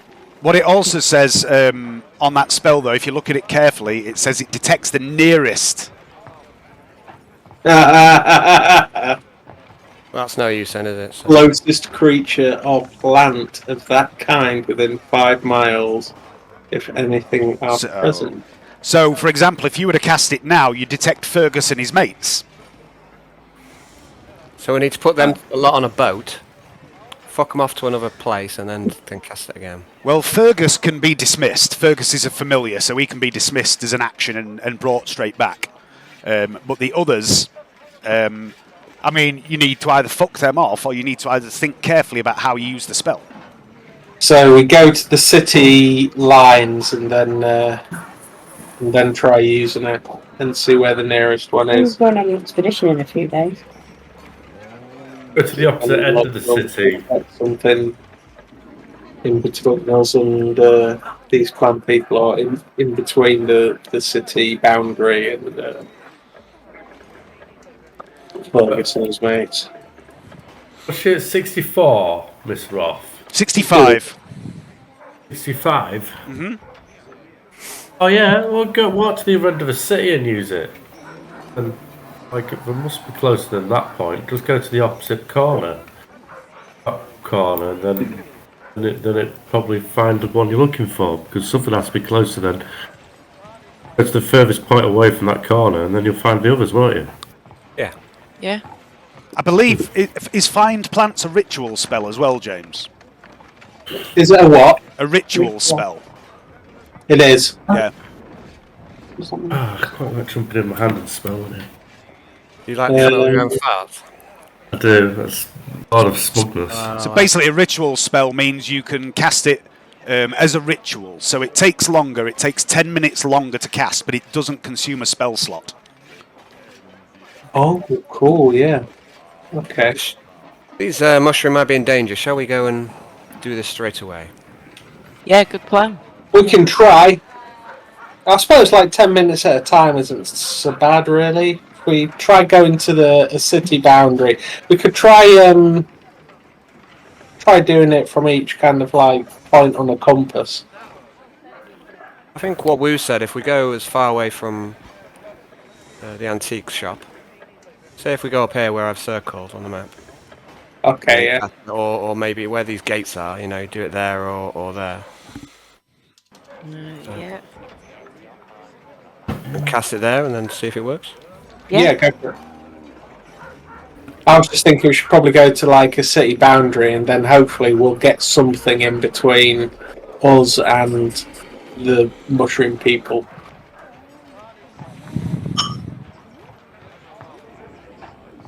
There's multiple ways we can do this. We can either get sucked up by spores and then see if we can shout them telepathically round past every house in a 30-foot radius, or go to the edge of a city to the furthest point away. Yeah. Do it. The mushroom people. I like the latter. Do the latter, yeah.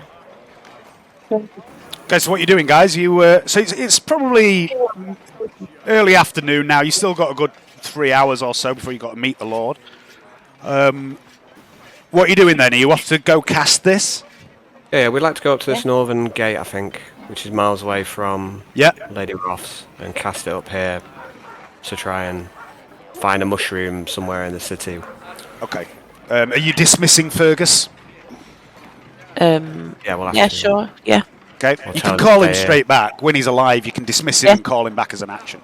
Okay, so Fergus, as you dismiss him, he's like, don't leave me alone too long, Moxie. It's weird in there. I won't, Fergus. And then he disappears. You all sit down. Darwin begins to cast his spell. Sitting on the ground, cross-legged, focusing. We continually cast Fergus and eat him if we're hungry, and continuously do that. I love the seeking of exploits. Disgusting. You technically could. He might not be too happy about it. The thing is, when he dies, he doesn't leave a corpse. He disappears. So you could cut a piece off him while he was alive and eat it, but he's got so few hit points that cutting a piece off him would probably cause him to die. Constant fight. And as soon as he dies, he disappears. He stops existing. Quick bite. What alignment are you, Woo? I'm good. All right. So Okay. Darwin casts this spell, and you feel every blade of grass, every tree, every bush and shrub for miles around, but they're not what you're looking for. You're looking for the little mushroom people. And you feel like you've maybe got a bit of a connection to these little mushroom people, and maybe that mushroom you ate back in the Feywild is helping you here, because you suddenly know exactly where the mushroom people are, and you see it in your mind's eye clearer than you would have expected from this spell. You can see a shop called Gunthersson's Butchers, and it's What? here. Hang on.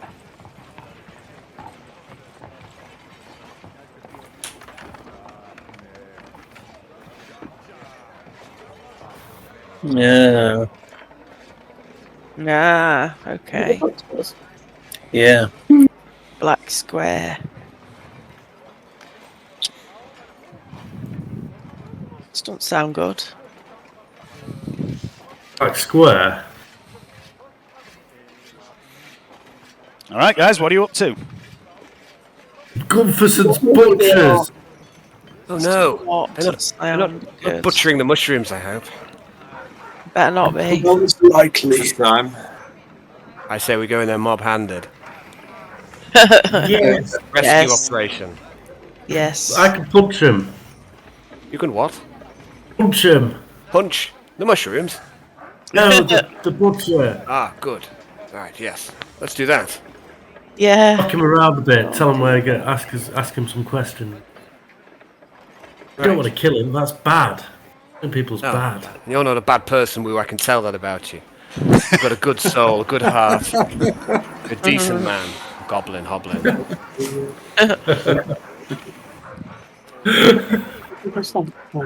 Right, so we're going to head to the butchers, Dave. Okay. Oh God. Um, And if, maybe it's a misunderstanding and we can pick up some supplies of meat while we're here. Probably just a misunderstanding. Yeah, probably. I'm sure if we ask nice enough, the bastard will give them back. Might do is a mushroom kebab. Cast the spell using the Oh, spell. God. Second level. Oh, yeah. okay, so The 2D. it takes you Very maybe cool. it takes you quite a while. It takes you maybe 40 minutes to walk to this part of town, because obviously all the bridges across the river are at the west end of town. There's none anywhere else, because that's how you would design a city. But anyway, when you eventually get there, the front door is open. There's not many shops around here. There's just a couple of places like this butcher's. There's a little general store. And most of the buildings around here, though, are a very small 1 or 2 room dwellings for the various immigrants that have moved to the city over the last 20 years or so. It's the cheap part of town, basically. But there is this store, big glass window, lots of different types of smoked and butchered meat hanging in the window, and there is a sign above the door that says Gunthersson's, established 1499. I love it when you point with your arm because you can't see the yeah. Can you see that? Yeah. Oh, you can. That's weird. Why can you see that? But yeah. So We're going to head in. So you head inside, and it's Exactly. very typical butcher's shop inside, and there is a woman there. This halfling woman behind the counter, and she's sawing up some meat into steaks. And she looks at you all and says, "Oh, good day, all of you. Is something I can help you with?" Oh, hello, some of my size. Ah, yeah. I mean, I think you might be a little taller than me. I'm stood on a box round here.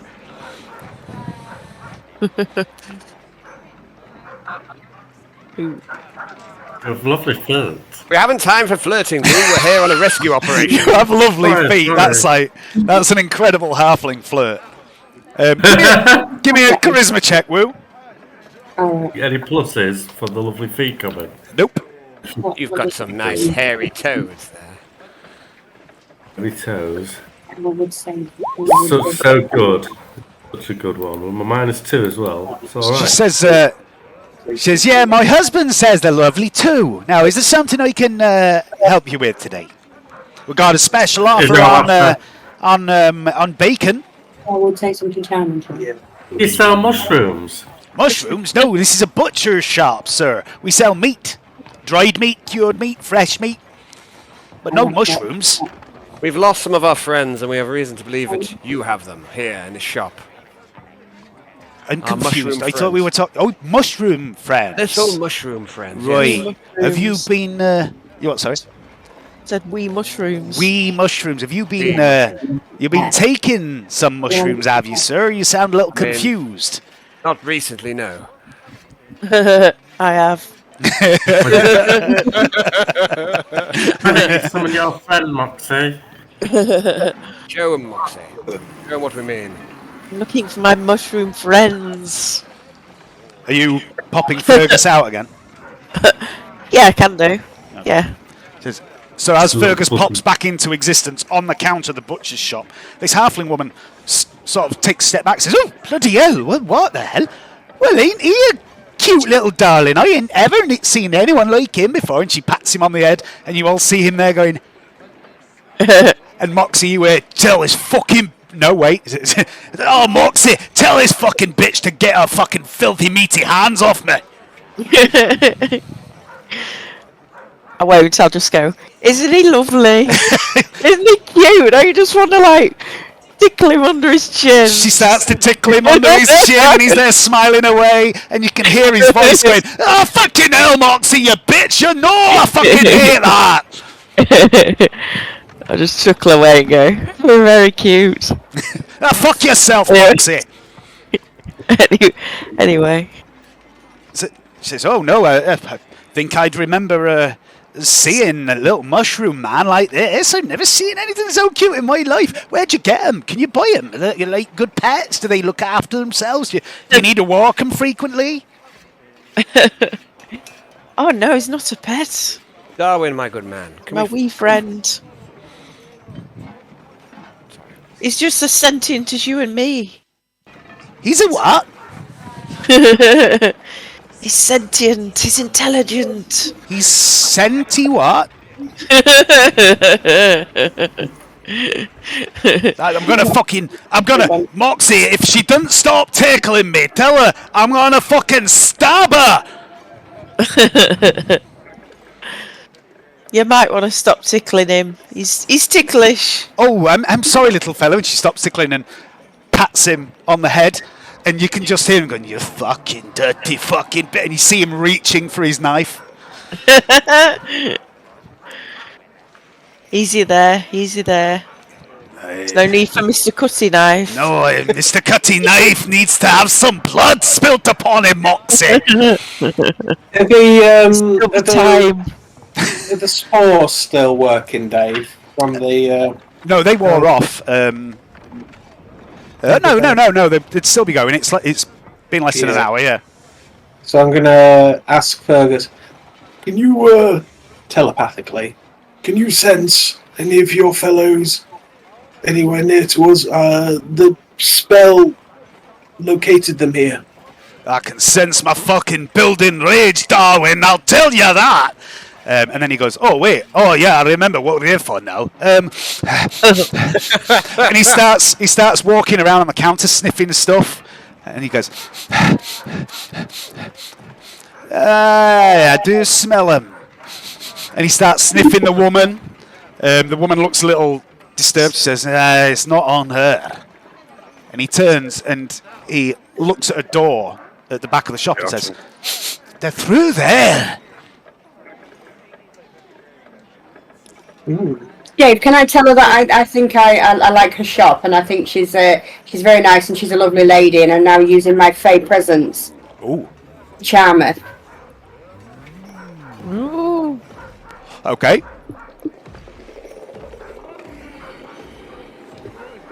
And would now be a good time to ask her what's behind the door? Oh, why? Yeah. So I'm maybe gonna. she'd let us in if she's charmed. I don't know. I'm going to ask her very nicely if perhaps we could have a little look around her shop, behind the door, perhaps. All right. So she gets a wisdom save first of all. What's your spell save DC? 15. 15. Well, she's rolled a natural 1, so she is charmed. And she, so as soon as you start speaking, Tabitha, you can see she's absolutely enraptured with you, and she's like, "Oh my, what lovely eyes you've got! And such a lovely coat too. Oh, you're quite something. I've never seen anything quite like you. Of course, you can look around the shop. Only it's not my shop. It's Gunther's shop. But please, have a look round." Come on, guys, let's go and have a look round. Let's go look behind the door. Let's go.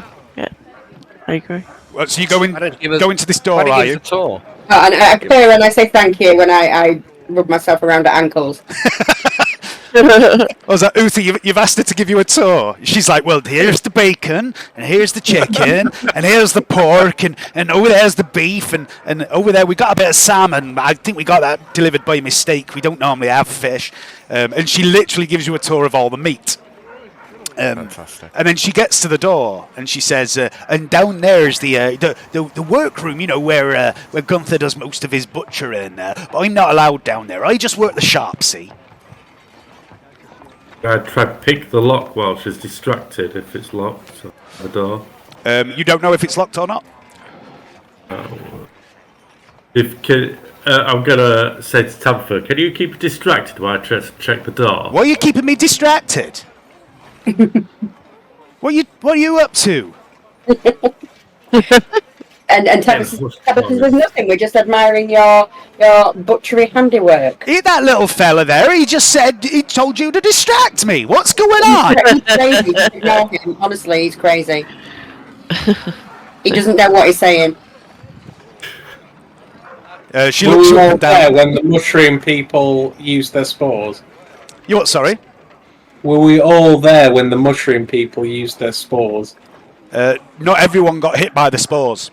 It was only Ducal and you. I'd like you to make a deception check, please, for telling this little lie about Wu being a bit crazy. That's not a lie, is it? That's the truth. Is it really a lie? Is it not slightly unhinged? Well, either way, it's persuasion. Oh yeah, Persuasion. persuasion. Yeah. It's Oh, I click on there. I'm clicking on your little speech bubbles. She looks him up and down and says, "Oh, I thought he was a bit strange when he started talking about my feet."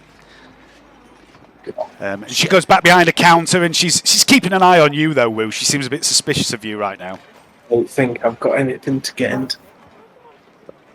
This has gone on long enough. We're here on an important rescue mission. Let's go. What are we waiting for? Put an arrow Yeah, through the just go. halfling woman's face. You're going to murder an innocent woman, Johnny? You can do that if you want. Are you sure you want to do that? Yeah, she'll be charmed for a while. When she goes back, Dave, I'm just going to try the door. Okay, as she's walking away. Will you give me a sleight of hand roll, James? We'll do this as sleight of hand. Is it slight? Oh, I see. Yeah, you try the door handle and it turns and the door just pops open an inch or so. Right, I'm off. Okay. That's it. Okay, so Darwin's heading down. I will too. Okay, Darwin, then Woo's following hot on the heels of Darwin. Anyone else doing anything? Chewie. I'll stay up here and talk to her and just try and distract her a little bit. Okay. What about the rest of you? I will follow them down, give them a backup. Okay. Yeah, I'll follow them. All right. Chewie. Tabitha and Voldron, what are you doing? I'll follow. Okay. Voldron? Dark. I'm gonna follow. Okay. So everyone except Uther.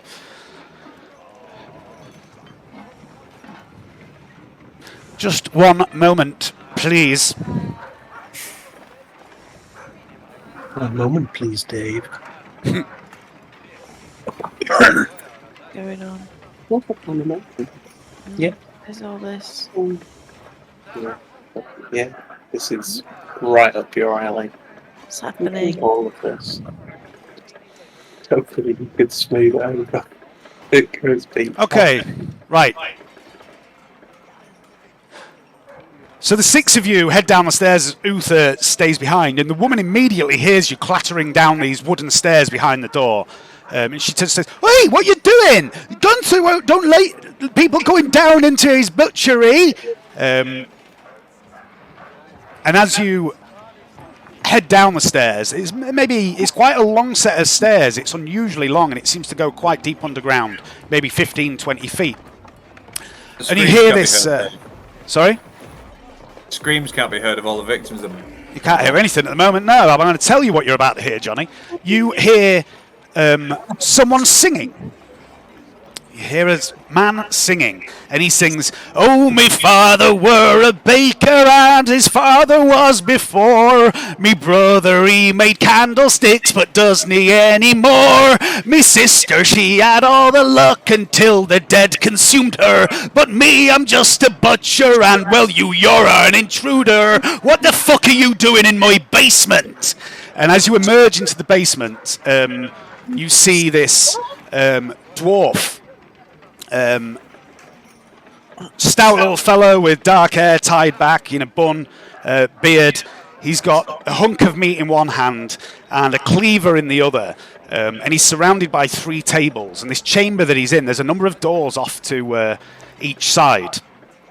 And on one of these tables, there is what looks like a partially dismembered creature. Pieces of meat and maybe what look like bone, but black. It's a bit strange.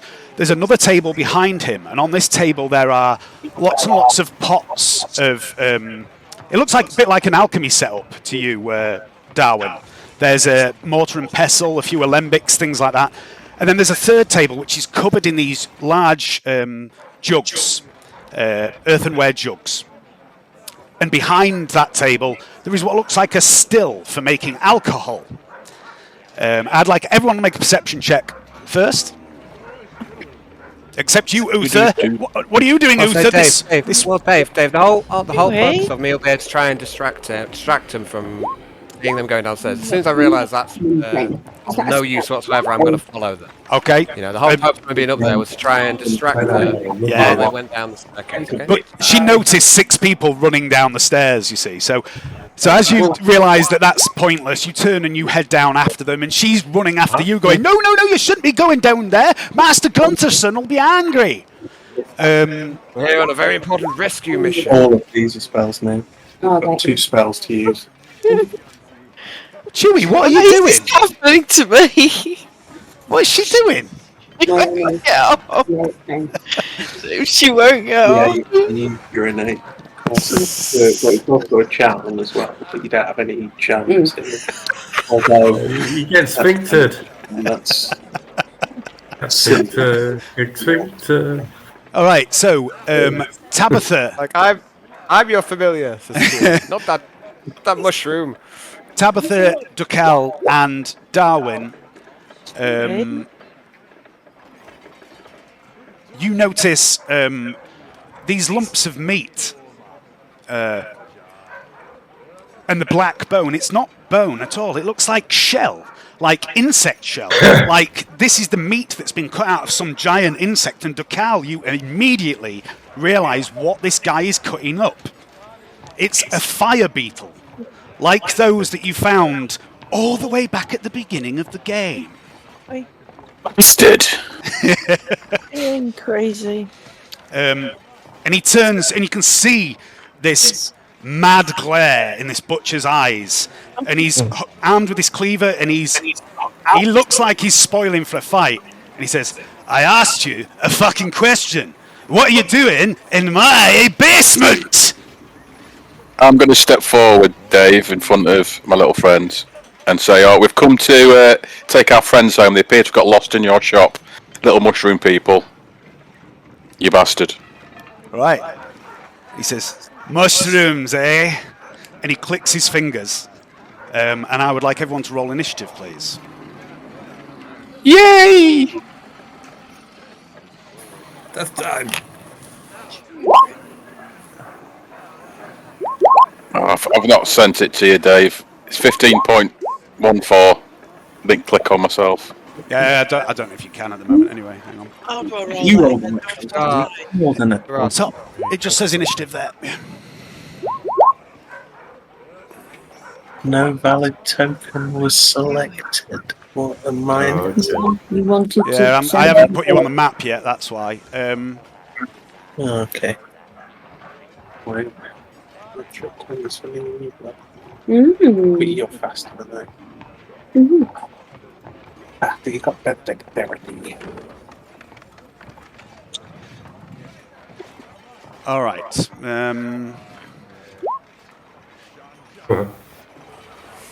Yeah, don't say it to me now. Gunther rolled high. Wise. I somehow rolled Moxie's initiative, but it overwrote your original one. 612.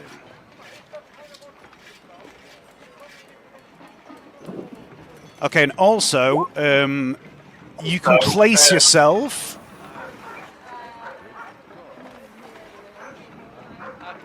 Oh, Uther, sorry, I've missed you off the map. You can place yourselves anywhere behind that, anywhere to the right of that blue line, because that gives you a bit of time to arrange yourself before anything happens here. The map's black to me, Dave. Oh, this dwarf's got a black soul. Is that better, Al? Yeah, I can see it now. Make sure the be blood. Where's Darwin's initiative? 15. What? Where's your do? Well, oh, okay. Where can we up to that line? Did I? Yeah. Right. You probably. Well, I'm gonna go up to the line, I guess. Bit now. Anybody else? Look at you with your fucking dark vision, seeing everything. The fuck is that? Fucking spectral hat. Right, so where should I stay where I am? Should I stay where I am? Everybody's up the front, aren't they? Yeah. I'll stay where I am then. Wait. Yeah, I think you can just fling your spell regardless. Like a month.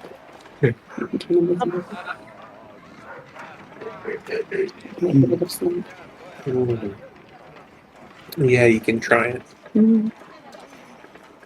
All right. 1, 2, 3, 4, 5, 6, 7, 8. Everyone is there except for Gunther, who I forgot to add on. And I rolled 23.16.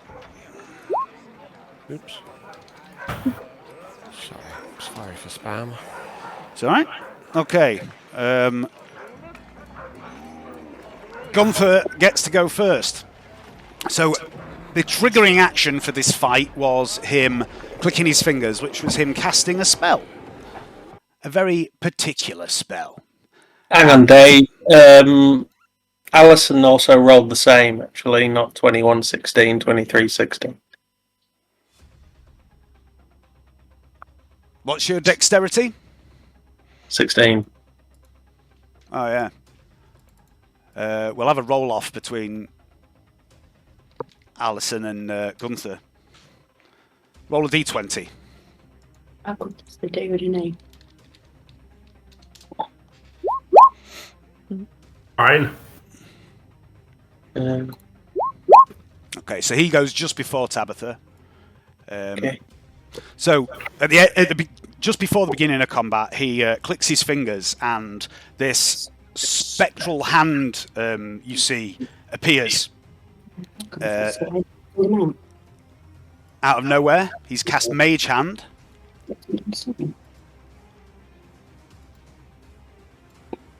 And then, oh shit, let's move the map. And then at the start of combat, it's his turn, and he is going to... I can't move that fucking blue line for some reason. Mm-hmm. There we go. Yeah. Where's Gunther's sheet gone? There he is. So yeah, he's cast Mage Hand, and he's going to, on his turn, use an action to manipulate the hand. And he uses it to unlock and open this door. Nice. And then he cackles madly. He goes, "You fucking clowns!" And then he brandishes his meat cleaver, points it at Ducal, and says, "Come on, Axe Boy! Let's fucking dance, you and I!" And then he runs... actually, 5, 10, 15, 20... Yeah, he runs back to here.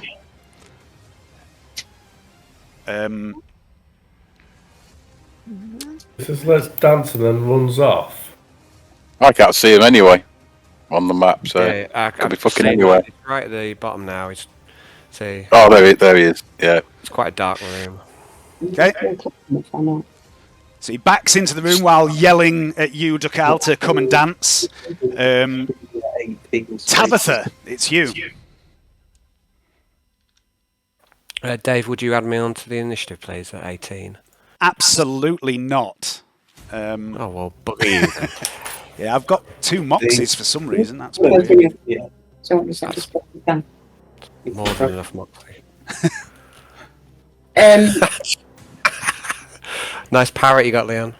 I don't know what she's doing. I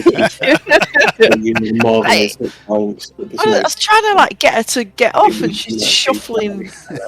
She looks happy. Don't get off. Yes. I like this. It's not exactly comfortable. Right. Comfortable. She says. What are we doing, Tabitha? And you could cast it, roll an additional 2d8, so you could do it at second level. I'm going to try and cast Sleep on him. Okay.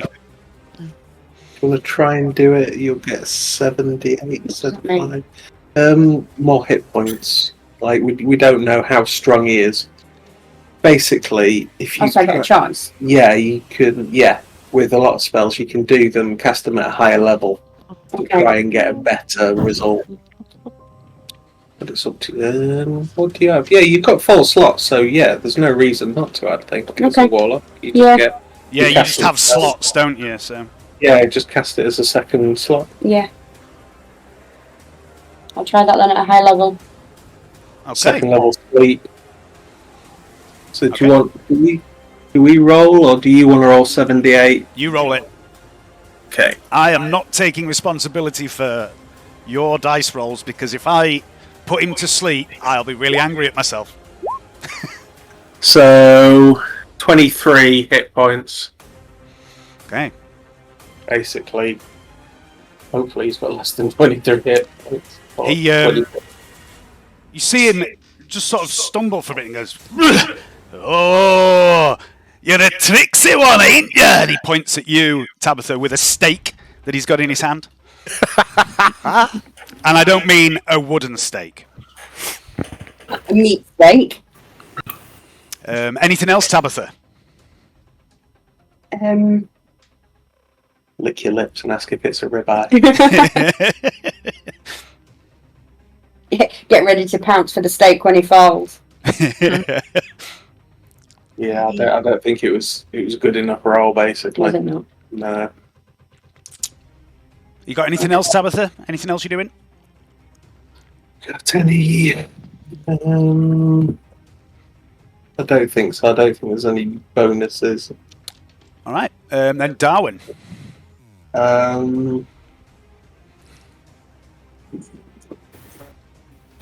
That's a chin-chin.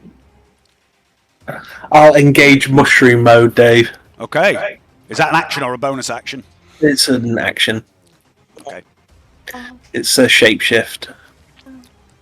Okie dokie. As you do, make a perception check, please, Darwin.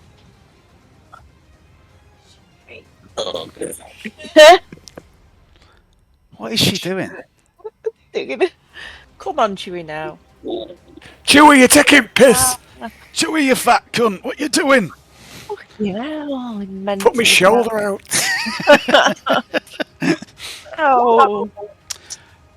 You suddenly become aware once more of Fergus's presence, and also Woo's, and Ducal's, and Moxie's, and something beyond the door.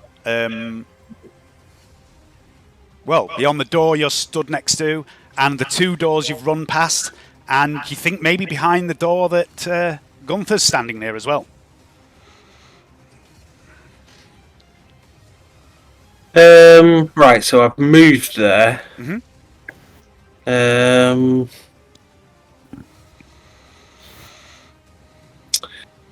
Free action. Can I try this door? You can. It'd be a bonus action, sorry, to try the door. And you find it locked.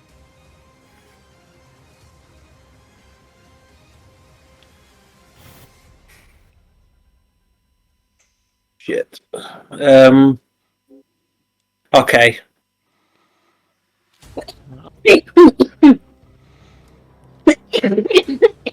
Anything else? No. Okay, Uther. You sure didn't have any bonuses? Okay, I'd like to 1, 2, 3, 4. I'd like to move to the Misty Step take. this position to block the doorway. Okay. I'd like to. Oh, fucking spiders! Unlocked door. I'm going to. Essentially I'd like to teleport. imbue my mace with. I don't know what it's called, like divine energy or whatever it is. That's a action. As a bonus action, I'd like to cast Shield of Faith on Ducal. Okay. Which will give him +2 armor class. Okay, so you've got +2 AC at the moment, Ducal. Does that last for like a minute Thank or you. something, Alan? It lasts for a minute and it's concentration, Dave. Yep, okay. Can I talk as well, or is that? Yep. I like to say, there's bloody loads of them in here! And that's my go. No. All right. Ducal. Can I reply to the dwarf while he said if it's that we're going to dance? Yep. Yes, I could have. I'm going to say, by dance, do you mean the moonwalk, you fucking coward bastard? Right.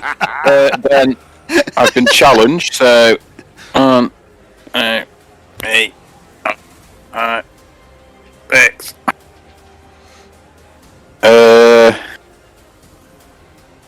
And then, yeah, that's me. You can dash as an action if you wanted to.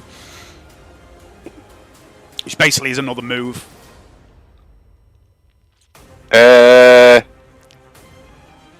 Just check something. No, I'm alright here, Dave, actually. Okay. So you're sort of casually walking towards him, talking about the moonwalk. Yeah. Okay, and then Obviously understands, because there's obviously the Michael Jackson in D&D as well. it's a very popular dance. There's an elf, a weird elf, that lives in a tower all by itself, and people occasionally say he has a thing for halflings, but it's not true. Oh, dear. It's a drow as well, but really, really pale. Yeah, it's a pale dark elf. Hey, don't bring me into this. So make one. Oh, yeah. We couldn't run up to him and then I attack. can only afford one glove, okay? Yeah. Well, that's his archery glove. You know, archers always wear one Yeah. glove, don't they? Yeah, Right, that's it. that's I'm making him. I'm making a Is he drow a big Michael open Jackson. stars? Is it Wacko Drowo? Yeah. I'm gonna make a. I'm gonna make a dark elf.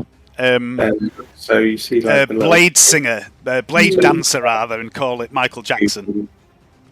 Moxie, it's you. Do that thing you was doing as well with all the characters. Put it in like AI. See what you come up with. Michael Jackson Drow. See what happens. I'll probably get arrested. You can't colour Michael Jackson in black. That's not allowed. Through people, try and overrun them, but it looks like that's Back in a sec. almost like tumbles probably. And your microphone's way back where?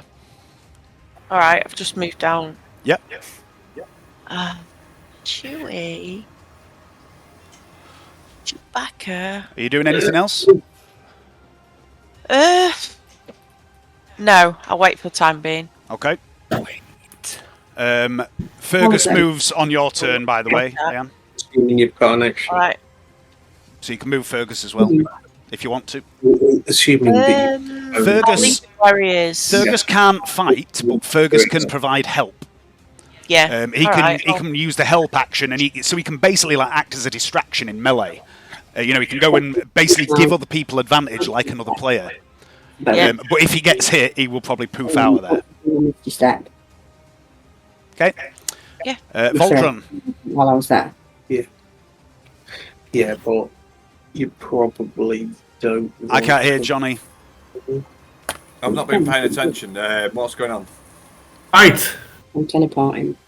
And fight! What can I shoot at? What can I fire an arrow at? Look at the map. What's that?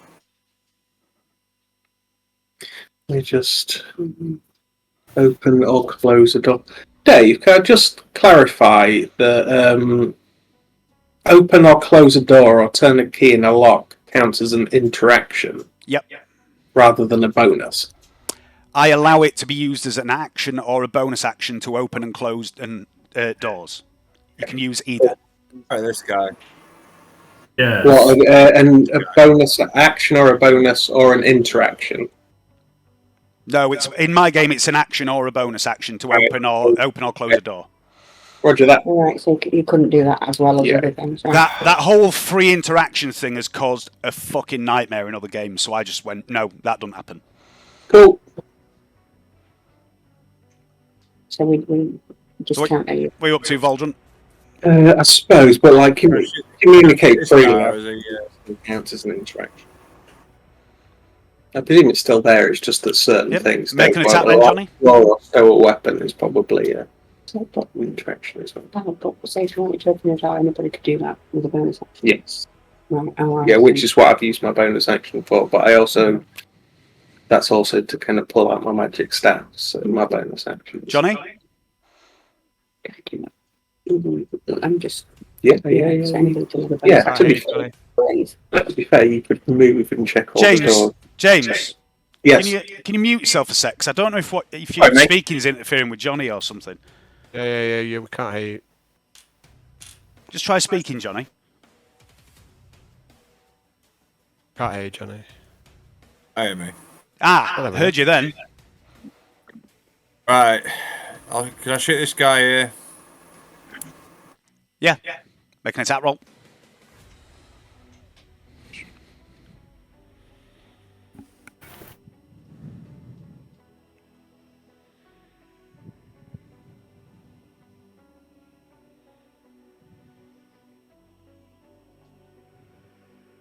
Can't hear you again, Johnny. I don't know. Is your sensitivity right down or something? I know. 9 is a miss. Anything else? Any bonus action? Any movement?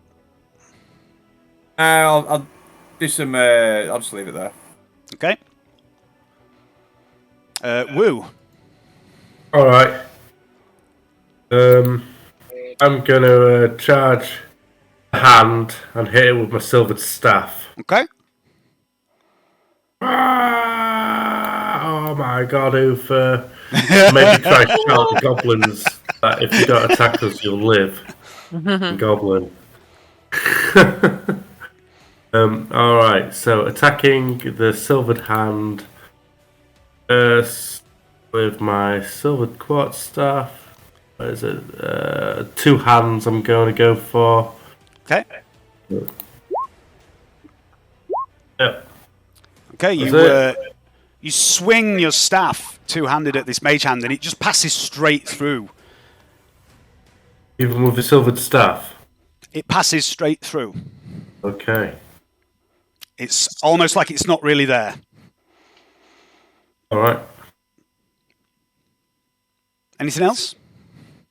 I can't move. Can I move for bonus action? I don't know. Have you got a class ability that lets you do that? Not yet, I don't think so. You can't then. If anything's going to pass through, there's no point.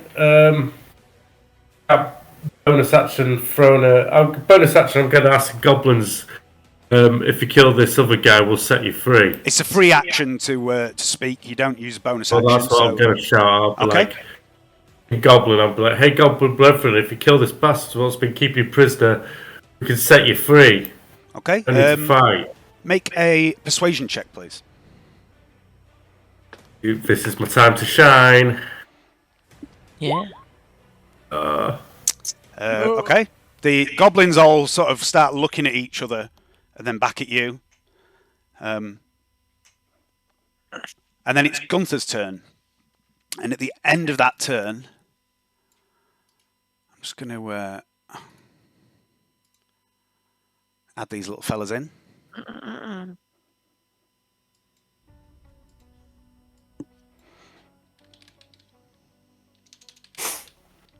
Fuck off.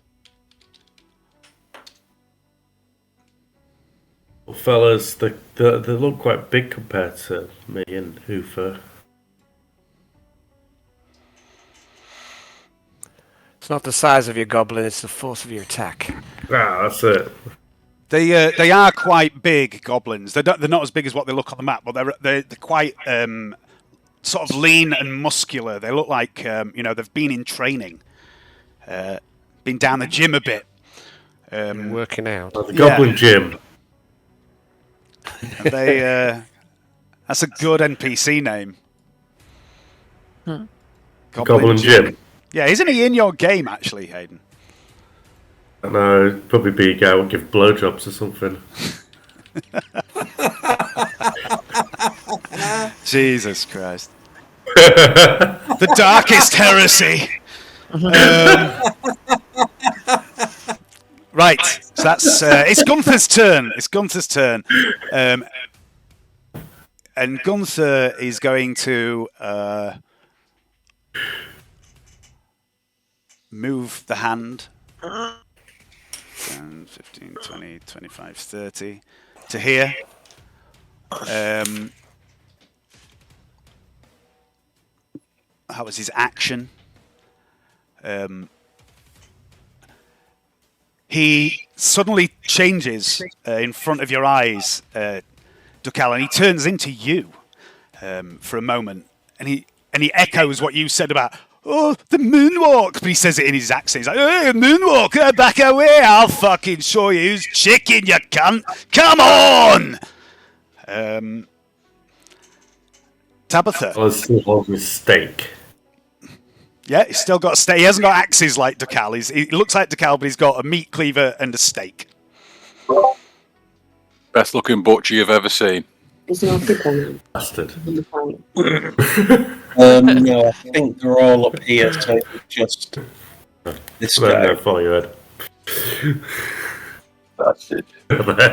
You're here. 1, 2, 3, 4, 5, 6.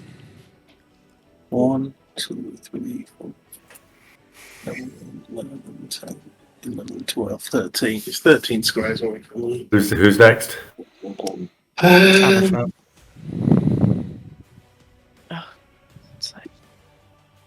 Barbarian pawn. Would I ever pass them? You can try. Come on. That'd be for the event. 3 feet, so Was that's it- did I- 24 was trying to squares. chill him out? Hmm? Was there any point in trying to chill him out?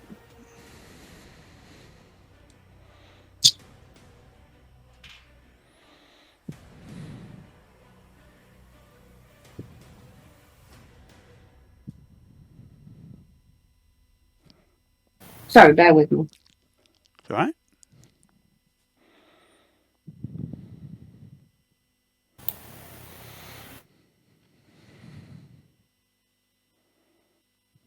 You can try. I mean, yeah. I don't know. Do you... I'm just going to Eldritch Blast him. Eldritch Blast. Go for it.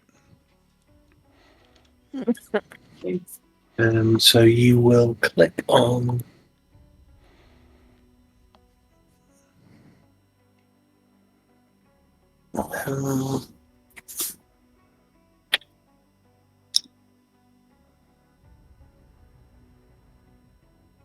There you go. Click on that Eldritch Blast there. Oh, sorry, I was trying to see what it did. All right. That's a hit. 19. Roll damage. There's no agonizing blast there, so if you click on the little Eldritch Blast thing there, that's it. Okay. Just move your thing over that. Is that just... Yeah, so that's +5, Dave, because it's an agonizing blast. Okay. I can't see. She doesn't have one on her. All right. And you see this bolt of energy slams into him. It definitely hurts him. And he glares at you, Tabitha, and goes, "You're next after I've finished dancing with this nonce." Darwin. Where is he?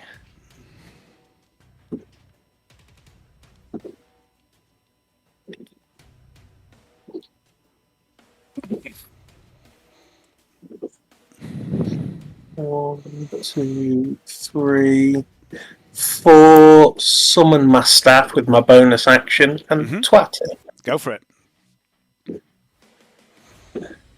A bit heavy-handed, really. Just going. James Harder.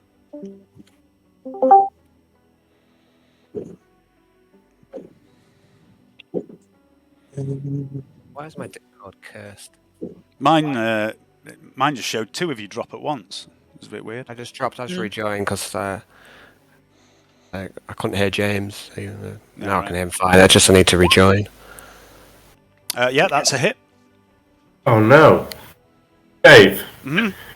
Just been reading my hex. It says components, petrified eye of Newt. Does that mean I need a petrified eye of Newt to cast hex? You do, but if you want to knock 1 silver piece off, you can add a petrified eye of Newt to your inventory. Okay, we'll do that. I'll knock 2 off and add 3 and add 3 petrified eyes of Newt. Actually, I don't think it consumes it. Yeah, I'll say if it consumes it. Yeah, usually it's if a spell component has a price associated with it, it might, but it usually says in the spell description. I've knocked it off. Yeah, that's a hit, James. If you want to roll damage. Yeah, I'm just 1 sec.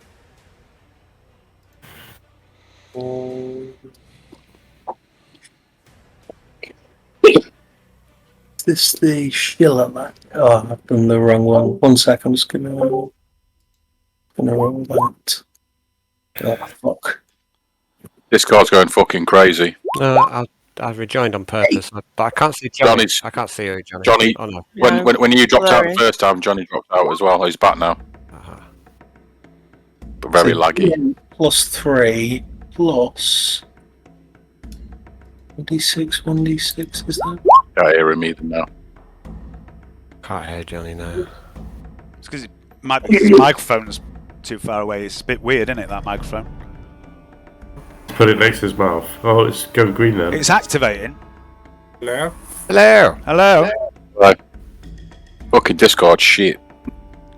Yeah. Yeah, so 10, Dave. 10. 5 plus 5 necrotic. Yep. Okay.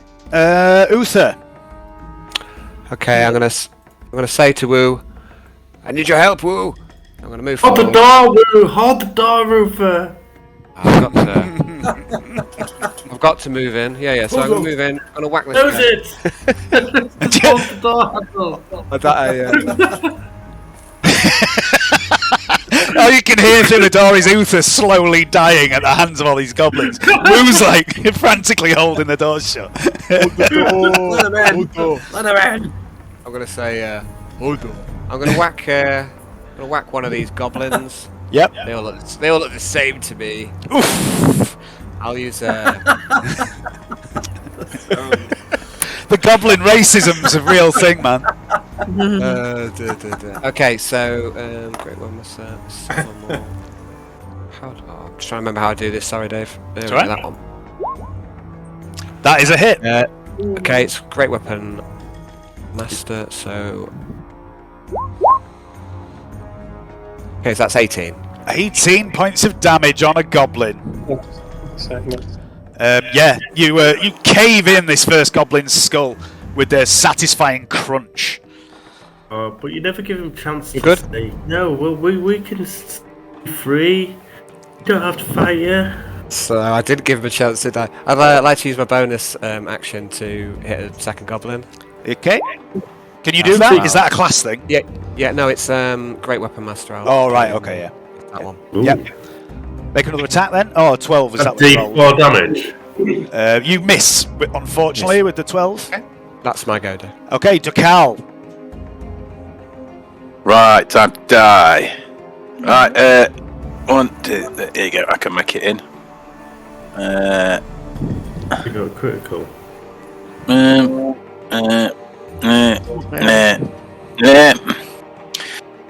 I'm gonna attack the good-looking butcher. Okay.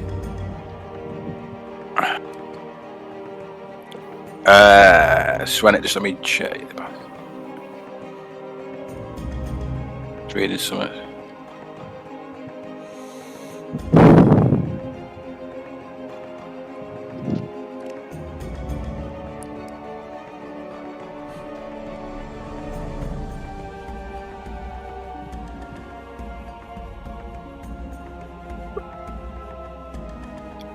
I'm going to enter rage then, Dave. Okay. Just make sure I could, yeah. It's a bonus action to enter rage. So that's only one attack then, Alright. because obviously they're using 2 battle axes. Right, yeah. Right. Boom. No. You swing your axe and he Here we go leans again. back. He leans back and holds up the stake, and you slice perfectly through the stake. And he catches the slice on his meat cleaver and says, "Thanks, lad." Takes a bite of this raw meat. The way this is going to go with my dice rolling. He's showboating. Alan, he's got a meat cleaver. He has to showboat. It's the rules. It's the rules. Anything else to Cal? That's all I can do. Fergus and Moxie.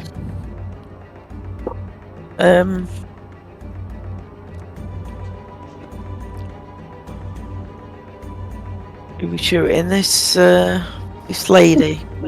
Lady? His name's Gunther Guntherson. Does that look like a lady's name? We don't. Yeah, I'll.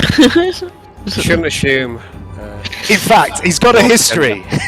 he's Gunther Guntherson, son of Gunther Guntherson, who was also son of Guntherson. So really, he's Gunther Guntherson. Okay. You get stuffed and stuck. Scumferson. Yeah, you he holds up the stake as the firebolt hurtles towards him, and it hits the stake, and he goes, "Woo, woo, woo, thanks, lass," and takes a bite of this now cooked steak. Anything else, Moxie? No. Is Fergus doing anything? Not for now. Okay. No. Voldron. Or maybe you could run in there actually. I can't hear you again, Johnny. Oh, sorry. I'm gonna take a shot at this dwarf guy. Can you hear me now? Yep. Hear me now. Hear me now! Hear me Hear me now! You say you wanted to I'm gonna move take a Fergus, shot. Leanne. You can if you want. Yeah, go on then, Johnny. Right. Everybody else is fighting. Maybe I could just open the door, so some mushroom people doing. Oh, can try. I think they're all going to be locked like the one I was. So, yeah. But yeah, you can. You can just try opening and closing doors if you want. But I think fundamentally they're all going to be locked. Oof, no, 15 does not hit, unfortunately, Johnny. You fire a shot at this guy. Yeah, actually, Johnny, you would have been at disadvantage. Yeah. Assuming that you can Because see. you're shooting into combat. Or like you were So it's still going to be a miss, but next time you roll twice. seeing what you teleport to. He holds up the stake, and he catches your arrow in his stake. You have to be able to see it. Like you can teleport to a square that you can see if you look at The it. guy. Anything else, Voldrum? If you could see through the Put a door. hunter's mark on this guy. Great. Yeah, sure. Yeah, I'm gonna put a hunter's mark on him as well. Okay, so knock your spell slots down by 1. It's useful because you teleport through like Dave, Okay, so what I do? So I just location beyond. What do you ask what the doors look like? how do I do that? Yeah, Go but on your character sheet, Johnny. You'll see in the top right there's like 3 red buttons: core, bio, and spells. Click on spells, and that'll bring up your spell page, and then you'll see your level 1 spells, and it'll say spell slots, the door. and you can change one of those numbers. Yeah. Or you could move up to it and try it. Mark on there. There we go. Got it? You could move Is that up alright? to it and Is that try normal? I Yep. don't know. You hit the doors go. Okay, so from next turn onwards, Johnny, every time you shoot this guy, you can roll extra damage. So if you look at your character sheet again, This is like an Yeah. I'm just waiting for your character sheet to load up. There's where you click to attack on your core page. Below that, you've got like a box that says 2 fighting style archery. Then you've got Hunter's Mark, Favoured Foe, and Slayer's Prey, yeah? You see them?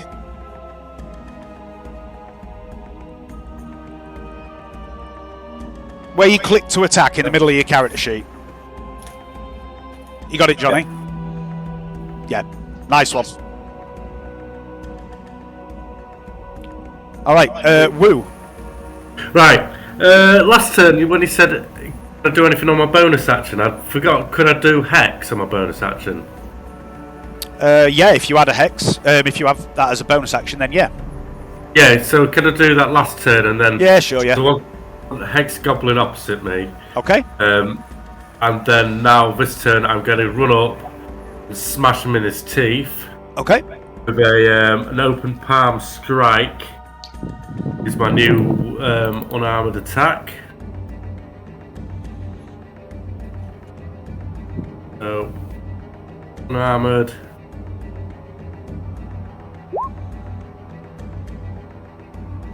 Maybe does it? No, Do I that's, have to roll? you need to roll to hit. Sorry. Right, okay. Is that just sorry, I forget which one's hit.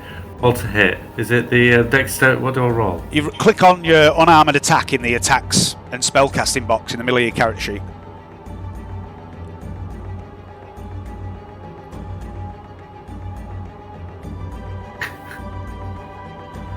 Unarmored attack. Ah, right. I click the damage. Right, unarmored attack.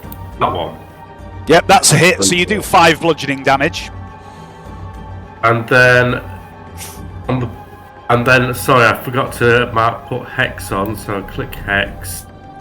I put hex on as well, so I click that as well, yeah? Yeah. Do 2 necrotic on him as well. Okay, so 7 damage. And also, I'm going to use my bonus action up to an unarmored strike again. Okay.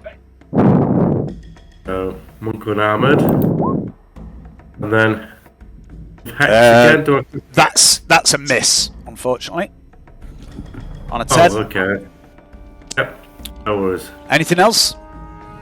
No, I don't. I've got a hit for another hex, so that's it. That's all my turns used up. Thank you. It is the goblins. And this little goblin's going to attack Wu, because he's just punched him in the face, and he's not right happy about that. I don't blame him. He swings his scimitar at you. 20. Does a 20 hit? Yeah, because my armor's only 16. Okie dokie. And he does 8 slashing damage to you. Oh no! that was not to like. So I don't scare you. That was a lucky roll. That was max damage. It's not like every goblin's going to be hitting like that. Oh no! It's like, what's Dave got against me when he rolls me at GM? He always kills me off. And then he's gonna stay there. My hit points. Oh no, I can do them on my character. It's okay. This one's going to move there, and he's also going to attack you, Wu. 14 left. 13. That doesn't hit. This one here, Uther, is going to move to flank you, and he's going to have a swing. That's a miss. And then this chap, who is the biggest of all of them, with a big two-handed axe, steps forward, Uther, and he takes a swing at you. He doesn't hit on a 10. And then at the back, we've got these ones with crossbows. This one's going to shoot at you, Moxie. 9 doesn't hit. No. This one also going to shoot at you, Moxie, because you can't see anyone else.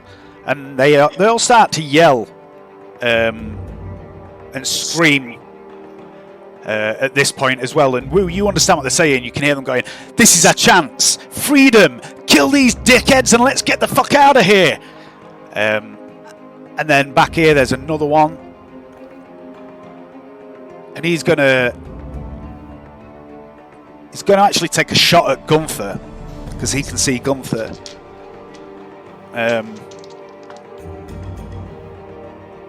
Doesn't hit. And then there's this one.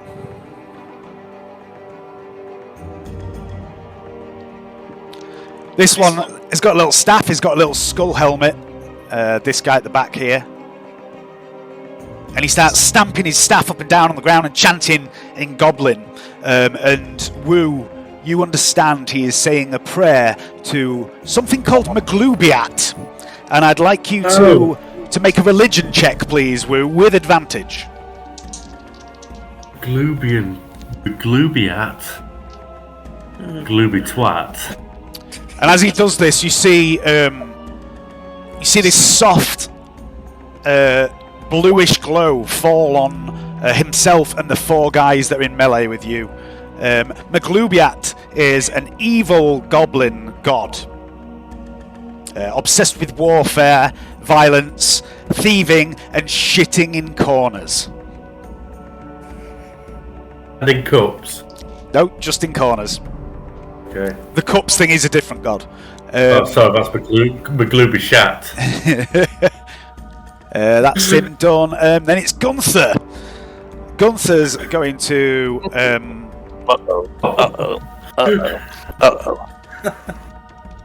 Where is he? There he is.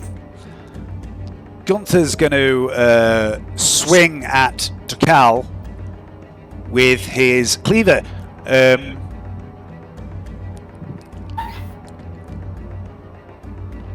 And it'll be at disadvantage, won't it? Because you're raging? Is that right? No. Oh, I'll just make that up then. The only it's when I hit him, it'll be at disadvantage to hitting other people. It doesn't affect me, the ancestral thing. Yeah. But I need to hit someone first, Dave, before that kicks in. Yep.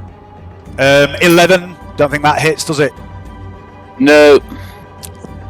And he's gonna point the stake.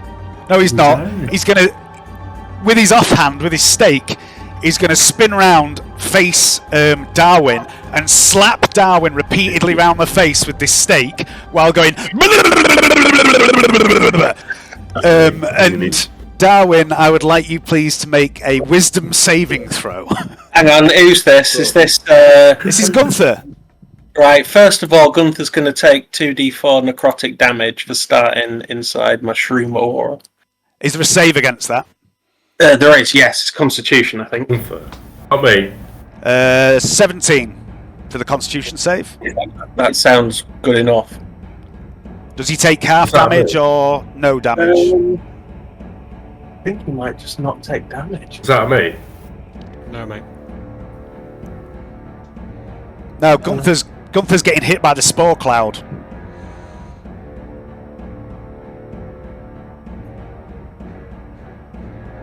No, you just succeed against... Okay. Oh, against my spell save, but I don't think that's better. I'd be surprised if it's that high, yeah. 13 actually is my spell save, so he passes. Okay.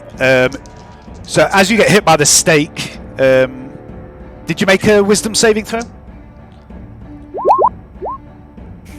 Okay. You take the insult of being hit by a stake that your friends have just accidentally trimmed and cooked. It throws you off, and this whole confuses you a little. You take 12 psychic damage as you are bewildered by this man's actions, and you are at disadvantage on attack rolls until the end of the Gunther's next turn. Does that affect me if it's just temporary hit points? It takes your temporary hit points off first, and then it goes on to your other hit points. Yeah, I mean, do I actually need to take damage before that takes effect? Like because I had 12 temporary hit points. Right, so now you don't have any temporary hit points. Yeah. Now, am I still affected by the mind-altering powers of this man's ribeye? Yes. Chimichurri sauce that's doing it. Okay, so what's that do again? So you're at disadvantage on attacks for your next turn, basically. Fucking rank. Well, until the end of his next turn. But that's his turn. You can try then throwing it's some spells into combat, yeah. Tabitha. Might shoot us. Hmm? He might shoot us. What? What might shoot you? You might shoot if you, because we're in combat. Oh, right. It's up to you. What was it going to ask? I was going to ask, just take your thing off. Alright, yeah, so it's, can you... So, Dave, if I was to move up to where... You're still with the same problem. You're still shooting into combat. Right, oh, You know? I thought you said they were in the line of sight. That's what I was asking. Yeah, the problem is, right, if you go here and shoot a spell diagonally past the doorway into one of the people, one of these goblins, you're still kind of shooting into combat, and you would be here as well. Like if you, I mean, can she see Gunther from where? Is that Gunther? Gunther's here. He's below the car. She should be able to Oh, see yeah. Gunther. Yeah, he's stood there. Yeah, but so you'll still be on disadvantage to attack him, I think. Okay, they're in combat. Yeah, Yeah, so that makes it awkward to shoot into combat. okay. So you would roll twice and pick the lowest for that. And if you roll low enough, there's a chance you might shoot one of us.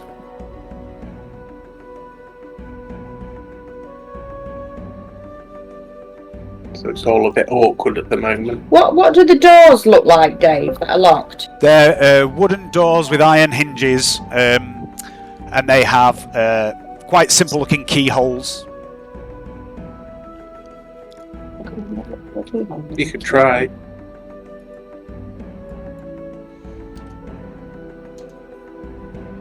You could like move to a door and check the keyholes. How many doors are there? As many as you can see. Alright, okay, and they're all down. 4, 5, yeah. So I'm going to move to the door nearest to me. Okay. To just move me. Yeah. 1, 2. Can I look through the keyhole? Yeah. Make a perception check. Yeah, click on find your character sheet. So this one. Yep, and tap that. And scroll down to your perception skill. There. Yep. What to do wrong? Okay, it's as you look in the room, you see a room with no obvious light source. There's no windows, there's no torches, anything like that. But even with your dark vision, you know when you're looking into a lit or a dark room. And this room appears to be lit from something coming from the floor. And as you sort of try and angle and look, you can't make out what it is, but you think you can see multiple points of light moving around on the floor.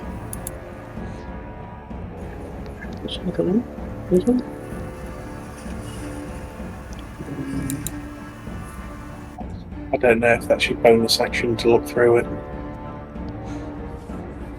Is that a bonus action to look through, Dave? Action or a bonus action for that. Okay, so yeah, you could also use your action to try the door. I think they're probably going to be locked, but it's up to you.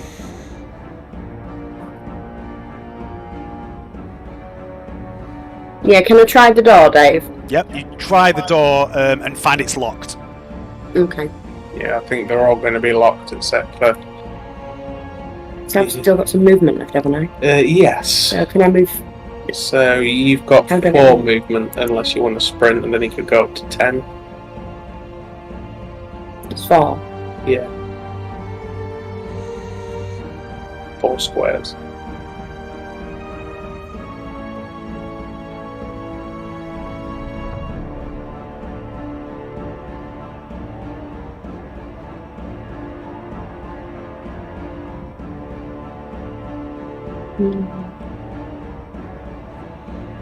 So, 1, 2, 3, 4. Would that be 4? Yep. Well, you could go diagonally, so you could move even 1, 2. I don't want to get down to that door. Okay. 3, 4. You'll get them this time. Yeah. Okay. Yeah, that's it then. Okay, Darwin. Right.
I could do, yeah. I'm not sure if that's the wisest. I'm doing this one. I don't want to make it harder to hit. Go on, James. Let's keep it moving. Right, I'll try casting blindness on him. Okay. Cool.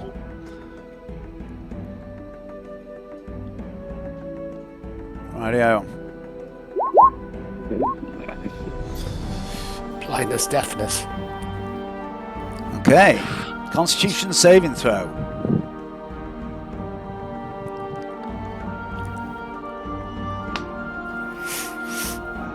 That would be a 11.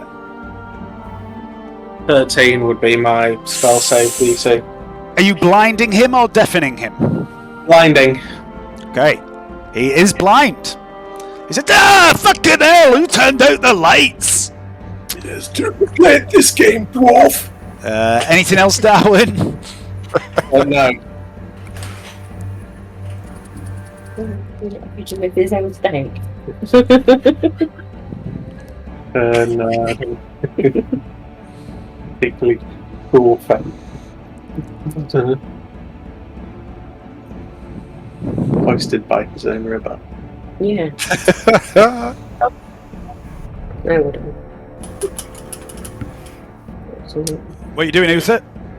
Oh, is it my go? I'm going to attack the wounded goblin that Wu has started on. Okay.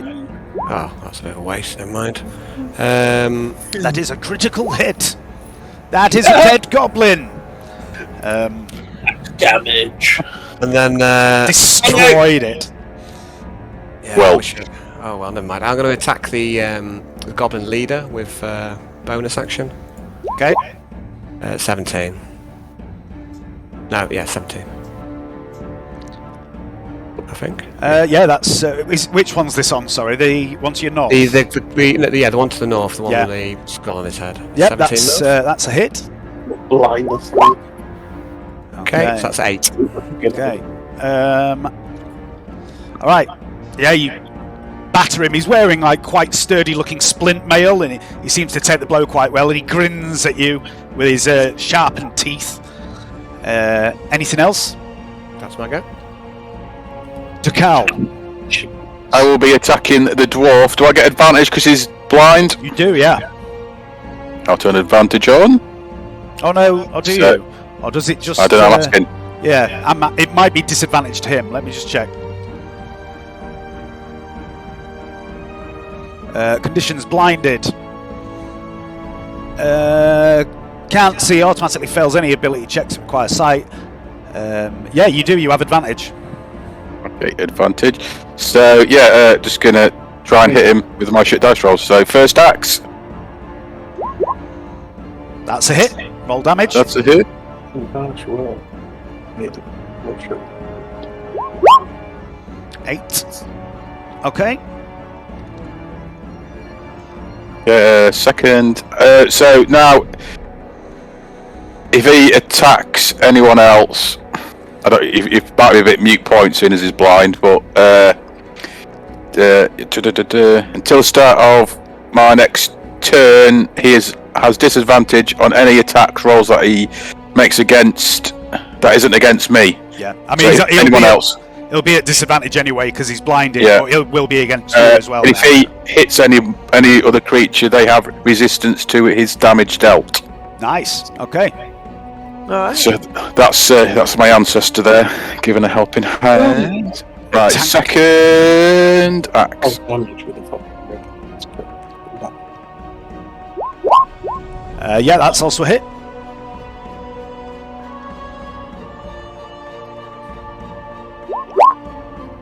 Nine. Rolling like shit again. Fucking hell. Okay, yeah, you batter him with your axe. You realise he's wearing some sort of armour under his butcher's apron. Pretty sure that rage should be 3 as well, but because I'm level 3 now, but hey ho. It's obviously not turned it up. Yeah. We'll add one on. It just the way it reads. It's for each level I get Yeah. an extra, and for some reason I don't know where it is on my sheet. No, it's. Yeah, change that. I can do something about that. Don't worry about that. Yeah. Anything else? I'm gonna call him a bastard. Okay. Bastard. Moxie and Fergus.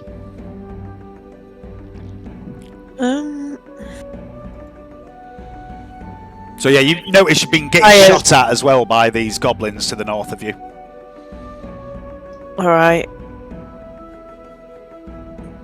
I will.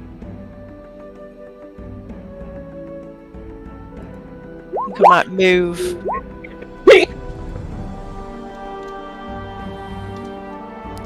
A run. Okay. Oh.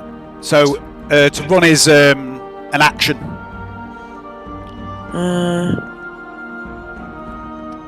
Or well, you can move and then you can move again for your action, basically. Which ones are shooting at me? Sorry. These two at the back here with crossbows. That one. Scroll up. It won't. Ah. Them two there. Here. Yeah. If I just move 5, is it? 6.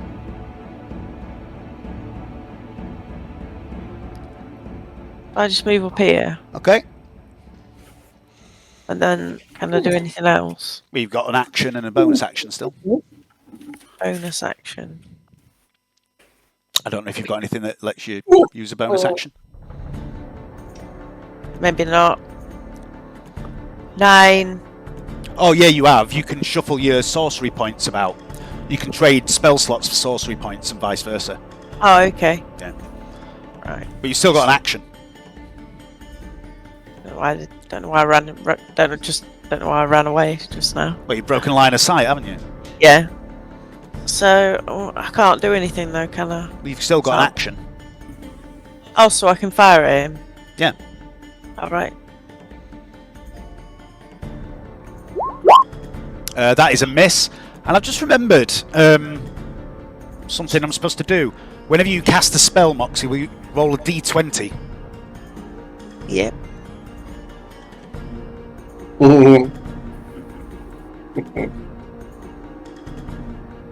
D20's wild.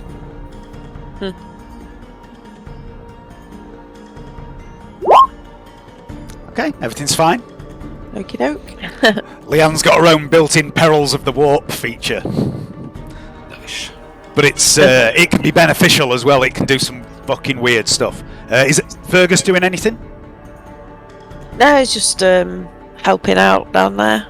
He's got his little knife out. He can get involved if he wants. If he can go in and aid, he can basically give them advantage by doing. He'll do that. I mean, they're already at advantage because he's blind, but he can do it. That's something Fergus can do. That's what he's doing, yeah. Okay, so Fergus runs in and he stands between Darwin and Takal, and he's just stabbing ineffectively at the legs with this butter knife. Fergus and Moxie are done. Voldron. I'm going to take a shot at the dwarf dude at disadvantage. No, you're at advantage now because he's blind, so that'll balance it out to normal. Old bum!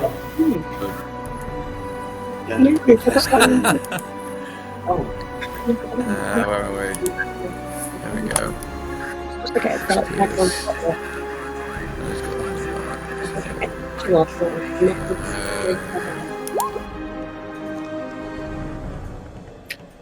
That's a damage roll, Johnny. You need to roll to hit miss. first. Alright, okay. Cool. We've got to.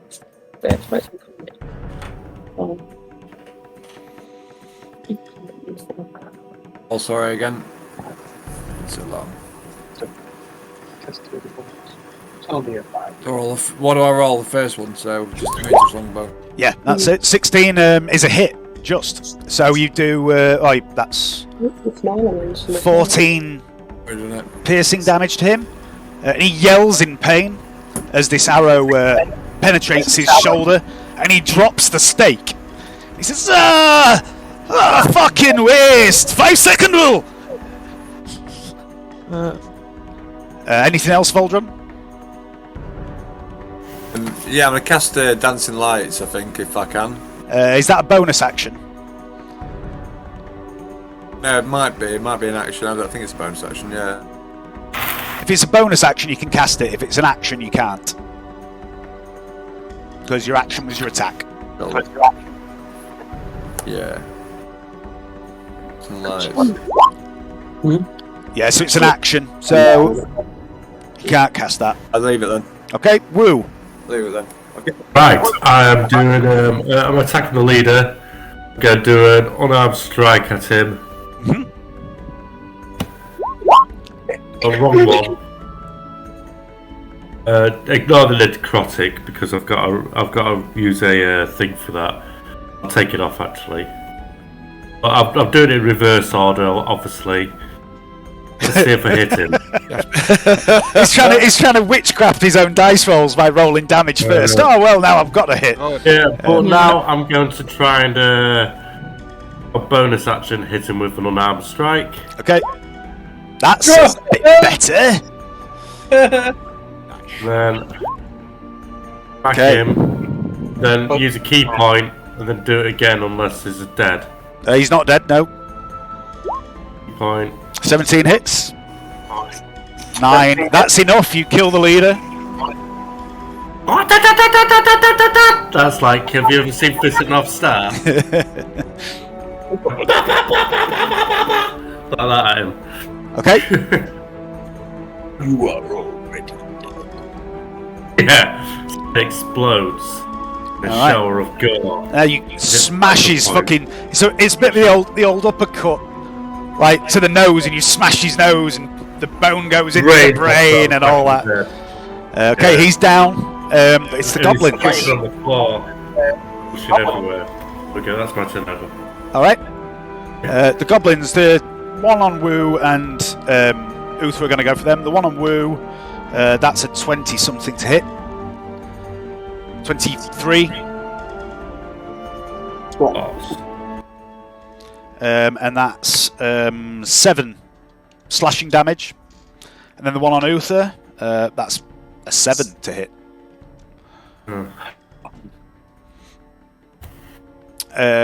At the back here, this one is going to move in.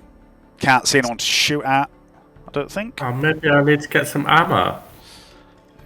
And he's going to pull a dagger and stab Woo on a 15. Never, it's not enough. Okay. This guy. I'll just check that, Dave. I think it's 16. Yeah, I'm 16. Whew! On my toes. An arrow shoots between Woo and Uther, and then Darwin and Dukal over Fergus's head, and hits Gunther. Does another 4 points of damage. This guy's going to step forward. I'm going to randomise who he's going to go for. That's Uther. 16. And then the one with the stick and the skull hat steps forward. He's still chanting prayers. And he's going to point at you, Woo, and cackle. I'd like you to make a wisdom saving throw. Oh, gobble, wow. Wisdom saving throw. I click my wisdom box, do I? No, you click the wisdom saving throw. Where your dexterity one was earlier. I see saving throws. It actually says saving throws on it. Yep. That's enough. Okay. You don't know if that's enough. You don't even know what you're rolling against. Well, I thought high dice are good in this game. You feel something. It doesn't matter how high the dice is. It's about what you're rolling against. The sense of nausea and disorientation washes over you briefly, but you shake your head and fight it off, and you see the smile drop from the goblin shaman's face as he realised his curse has not worked. I'm going to chant a goblin back to him that he worships a false god, and that all gods are shit. Alright. Atheist. I'll keep being atheist and fucking D&D, I don't get it. Gunther, Like being awkward. Do you? Gunther waves his hand, and in response, the spectral hand moves to here. And you see it grab hold of this door handle and start pulling. Which door handle? I can see. Problem is, I don't think we can stop this mage. And the And if you do, you don't kill the bastard. Operate it. So you just the door opens. Good job, people. Releasing more monsters on us. And then it looks like insects. Gunther turns towards you, Drakal, gives a very dramatic bow. And then, actually, no, he's blind. He can't. Yes, he can. He can still do that. Colin says hi. Can Hi, Colin. he roll a Constitution save? You what? Sorry. Could he roll a Constitution save, please? What for? The spore cloud. All right. Yeah.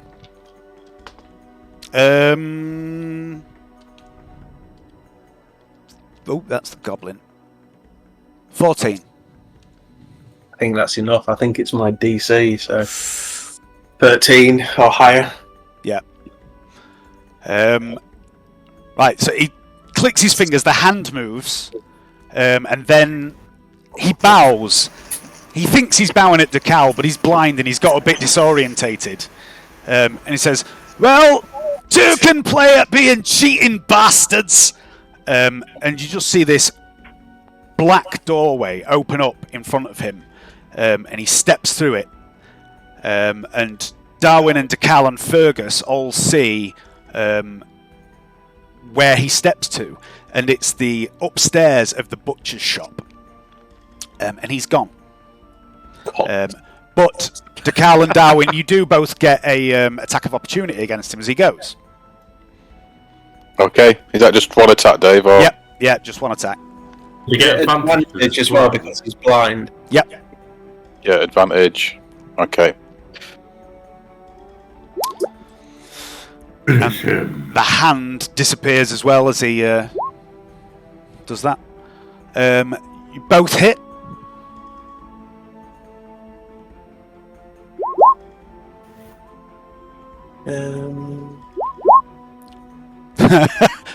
As he steps through the door,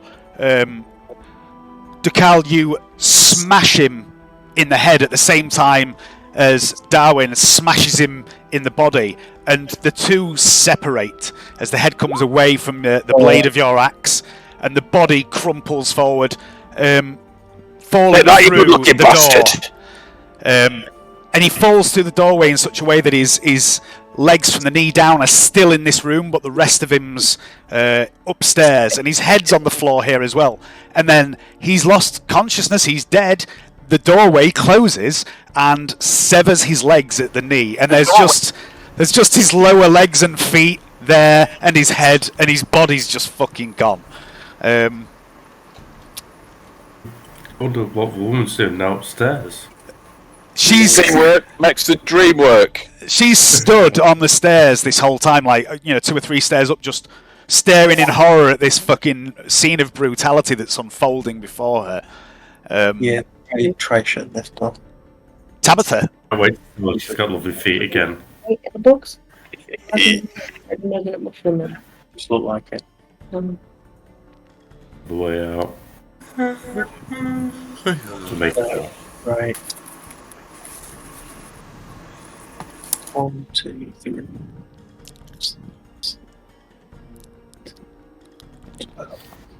It is heels. Yeah. Sprint. Sprint and Misty Step. And close the door. Why sprint and Mr. Step? Because it's too far away to. Is it? Oh no. 120? Double that actually. No, because you'd have to use the action to double your speed, so yeah. Oh, well then. Yeah, you just use your cat Oh. ability.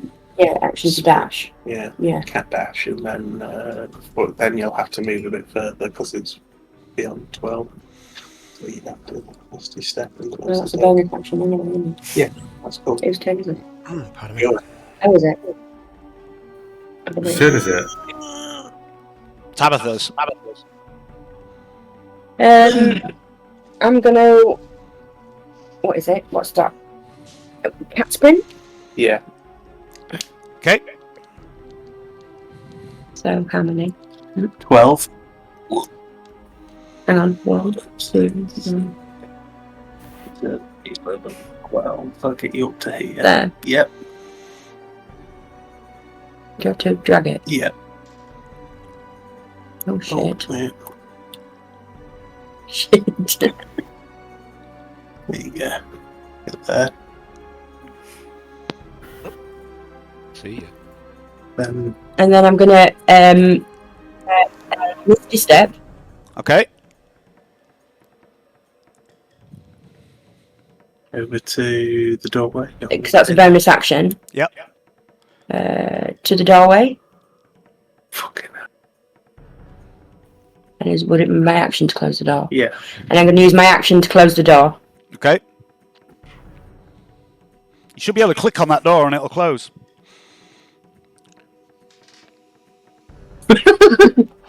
And in the brief moment as you slam the door shut as well, Tabitha, you see this room is full of these beetles, and they're each about a foot long, and they have their thorax. It pulses with like an inner light, like fire. I guess that's what the ones behind the other door as well. Then. Oh yeah, good point. Yeah. Anything else? No, I think that's it. Thank you. Darwin.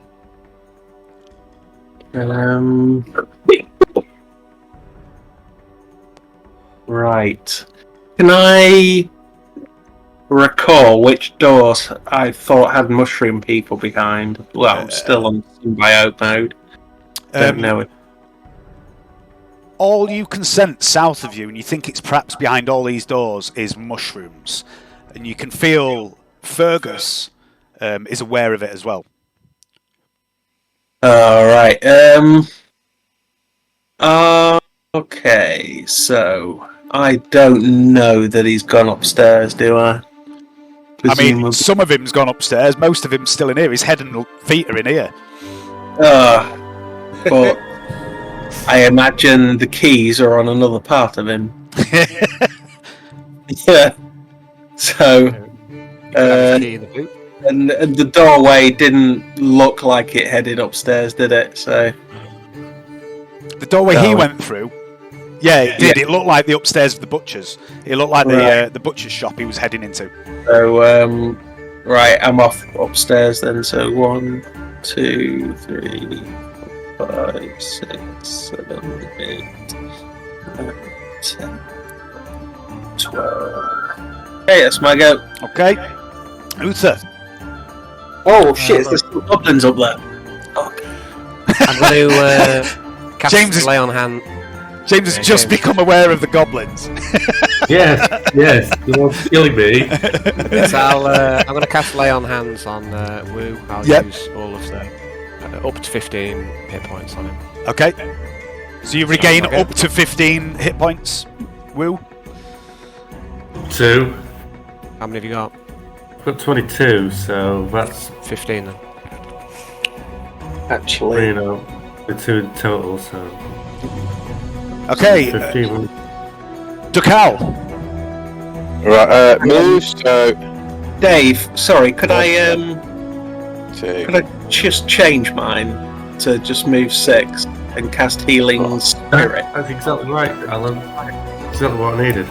Nice. Cast healing what, sorry? I was going to cast Healing Spirit, Okay. and if I cast it here, then that can heal them while I go off to find some. Oh, we're healed. We're all healed. Well, yeah, but that was after I'd said that I was going to change. I didn't know what he was going to do, so and I'd forgotten about the goblins when I sprinted off, so I would have cast Healing Spirit, unfortunately. Okay, so what does that do? Basically, it heals over time. So it would have used. Fuck it. I'll keep going because it's going to fuck the timeline. Okay. Sorry. You right? Do you swill it So- in there? It's all under control. Oh, there. Okay, Dukal. I've moved, so I'm going to Okay, attack the guy to the right of Sorry, don't have to speak over someone. Sorry, that was my fault. Yeah, attack the guy to the knock. To the right of Uther. Yep, okay. I'm dealing with those fuckers. Especially with goblins. Where are we? Here we go. So, boom. Yep, that's a hit. First one. My ability to run quite fast is Really good. really useful. Okay, the first attack does 7 damage to the goblin. Yeah, second attack. Yep, that's a hit.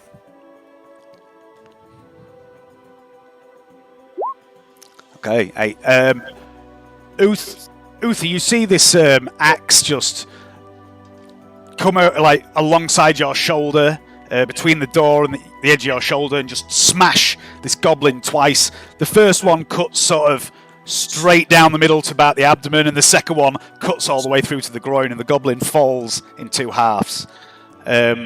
Fergus and Moxie, unless you've got anything else to duck out. Just gonna tell Uther that the dwarf is a lot shorter now. I'm gonna go. Ha! Witty.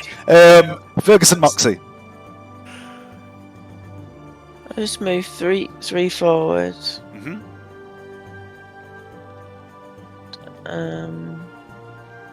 Shoot. Which one is any of them fighting with any of them? Yeah, the ones that are in base-to-base contact are fighting Wu and Uther, and then that one at the back isn't fighting anyone. That's the one with the staff. Alright, I'll shoot this one in front of Uther. Okay, there'll be disadvantage. Will I? Yeah, because he's in combat. Alright. I thought that's what you just asked for. Alright, yeah. Kill that one. Huh? Staff with kill staff at home. What are you doing? What's this? I suspect foul play. Hayden has successfully summoned the Meta Chicken. The Meta Chicken grows angry. Oh, you took it away before I could draw on it. What are you doing? You shooting at? You rolled? Yeah. It's which one are you shooting? Sorry. The one in front of Uther. Yes, it's at disadvantage. So roll again. Roll again. Okay, so that's a hit. Oh, wow. Roll damage. Nice. You didn't listen to me anyway, Dave. It does 2 fire damage. Uther, you see this bolt of fire slam into the goblin. You know exactly where that's come from. Can you roll a d20, please, Moxie? And Fergus can do stuff if he wants as well.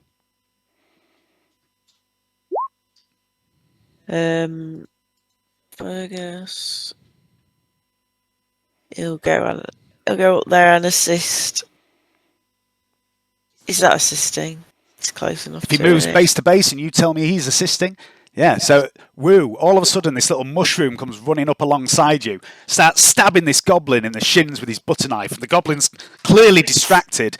You gain advantage on attack rolls made against that goblin. Voldrum, it's your turn. Okay, I'm gonna move because I'm in a completely shit place at the minute. So I'm gonna move to here. What's going on?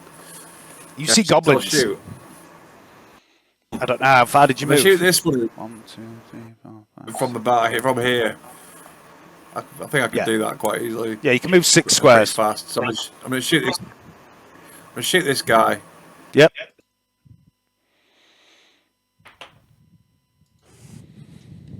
Darkness at all, or anything like that, or No. It's there's no sunlight here. It's lit, but it's not sunlight, so you don't get advantage or disadvantage or anything like that.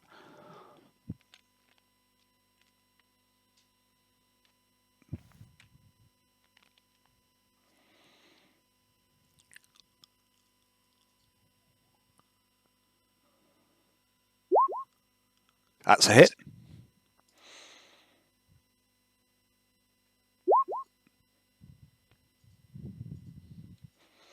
Okay. Oh yeah, so you can use your bonus action to move Hunter's Mark once it's cast. So you can at the beginning of your turn, you can say, "Oh, I'm going to move Hunter's Mark onto whoever." So if you wanted, you could say you've moved that onto him, and then you get that extra 6 damage that you rolled. Yeah, I'll move on to him. Yep, cool. I'll move. Yep. So yeah, he takes an arrow in the chest, and you see it shakes him. He stumbles. He drops down to one knee. Looks a bit fucked up now. Anything else, Voldron? I think I'm going to laugh out loud. Ha ha! Woo. Okay. Is the shaman out of range for me? Yeah, you can only fight base to base unarmed, unless you've got ridiculously long arms. You can That just should have walk, been a bugbear. you can just walk up to him, Hayden, without. You can just walk up to him. You'll not get any attacks of opportunity. No, you won't be moving out of anyone's engagement, will you? So. Well, I'm going to punch the shaman because there's a big risk. Okay. I know the other guy's got advantage, but it's a big risk. So, let's see. Shaman, punching, normal, no hex because I'm not there. So, attack! That's Hit it. him. 4, and then I'll attack him again. Yep, that's a hit. Is he dead, or do I need to use a key The point? first punch strikes him in the abdomen, and he doubles over, lets out a bit of a breath, and then the uppercut comes in, cracks his jaw, and he falls to the ground dead. Okay, my next key point is going to hit the one where I've got advantage on. Yep. Just to help out all the mushroom boys, Fergus. Put advantage on and click on that. That's a hit. We go.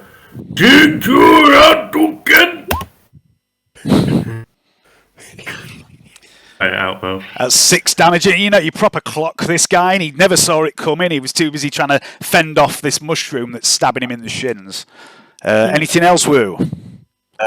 After I said, that's my spot kick, that'll be the end of my turn. Okay.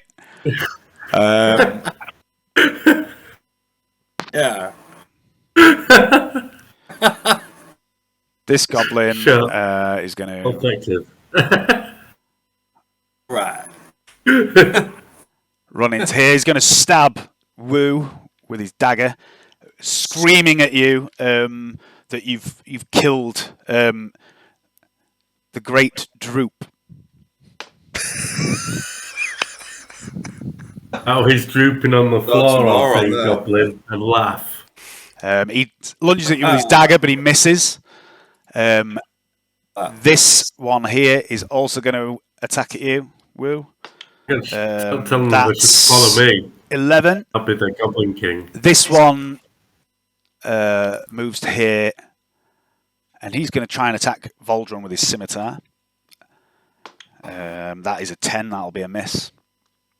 And then the one next to Uther is a 21 to hit. That's enough. That's 7 slashing damage to Uther. Okay, what do I do? I need to make a concentration.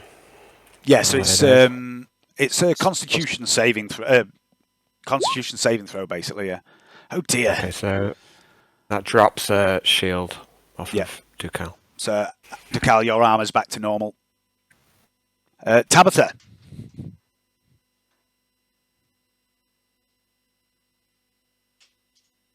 James, you muted. Oh, you muted, guys. James? Alison, it's your go, and you muted you two. Sorry, we're having a conversation. How dare you! We're actually talking about Tabitha, actually. I know I quite like her. Yeah, so... You haven't found the mushroom people yet, have you? I think they're in all these south ones. Right, so, what have I got? I can just mosey over to the door.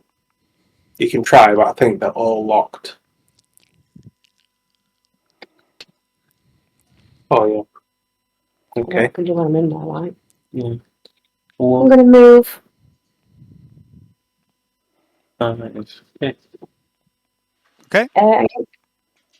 Can I have a look through the keyhole? Yep. Make a perception check, please.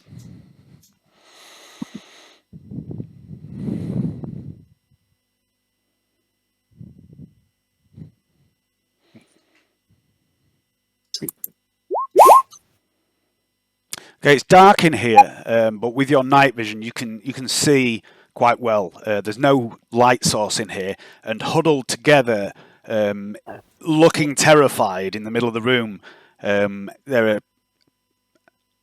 maybe about a dozen tiny little mushroom people with little arms, all huddled together in fear.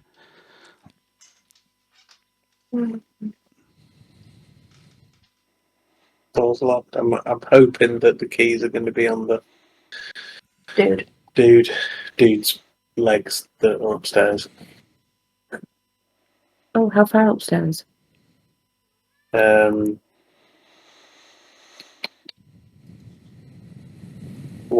quite a longish way. Don't know. I don't know. It's going to take me another turn to get up there. Okay. Oh shit.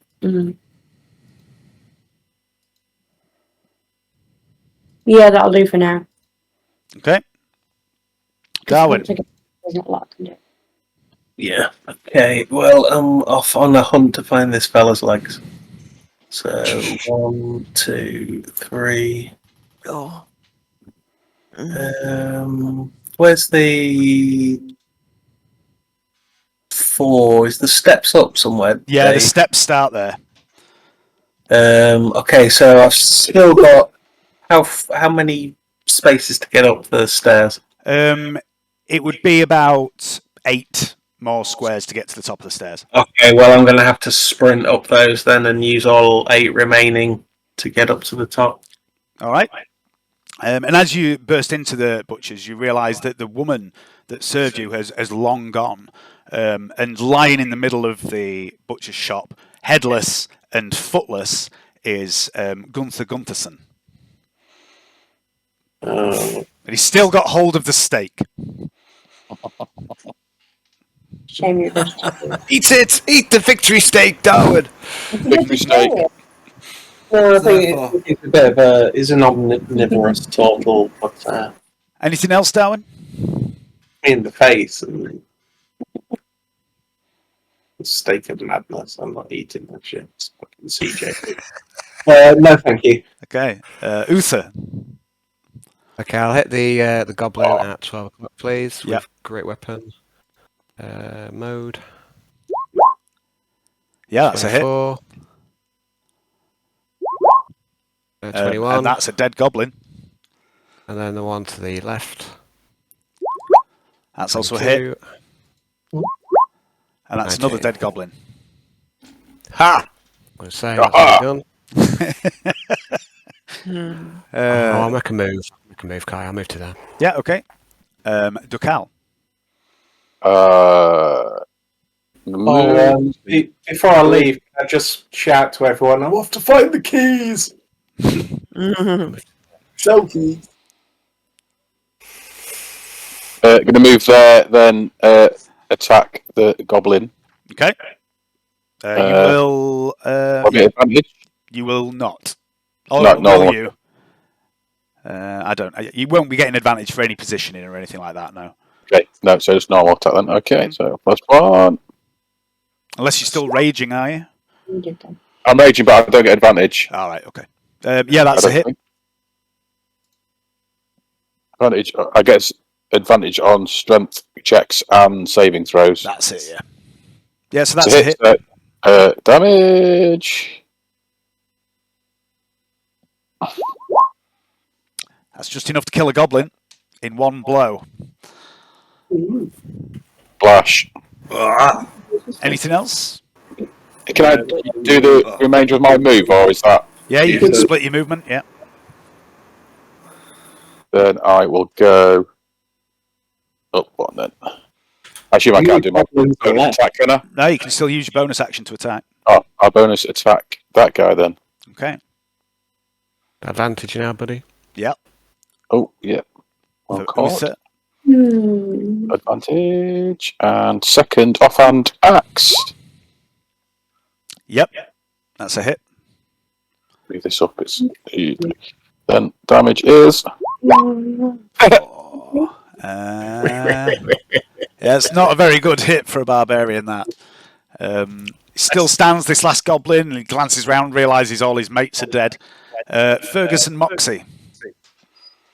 Well, shoot it. Okay. Dinosaur die. He'll be at disadvantage. Yep. Just so you're aware, that goblin is now at a disadvantage, and everyone gets thing against him. Yeah, I can't remember what it is. Gets resistance to his damage. So if he attacks anyone other than me, he's at disadvantage. Okay. And we get you get resistance to your damage. I would like... That's Lon. That's Lon come back to help us. Yeah, it's the spirit of Lon. I would like you to roll damage, please. Yeah.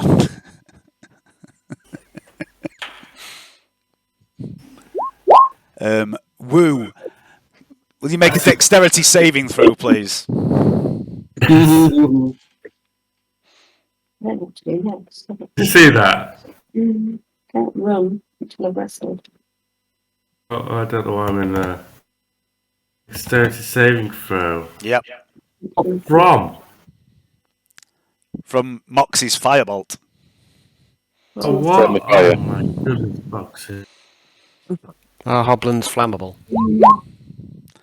At the last second, you feel something, some connection through the mycelium spores as you realise you can feel Moxie thinking, oh shit, and you also feel Fergus going, silly girl's done it again.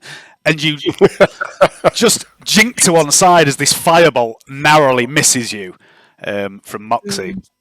Moxie, can you roll a d20, please? Sorry.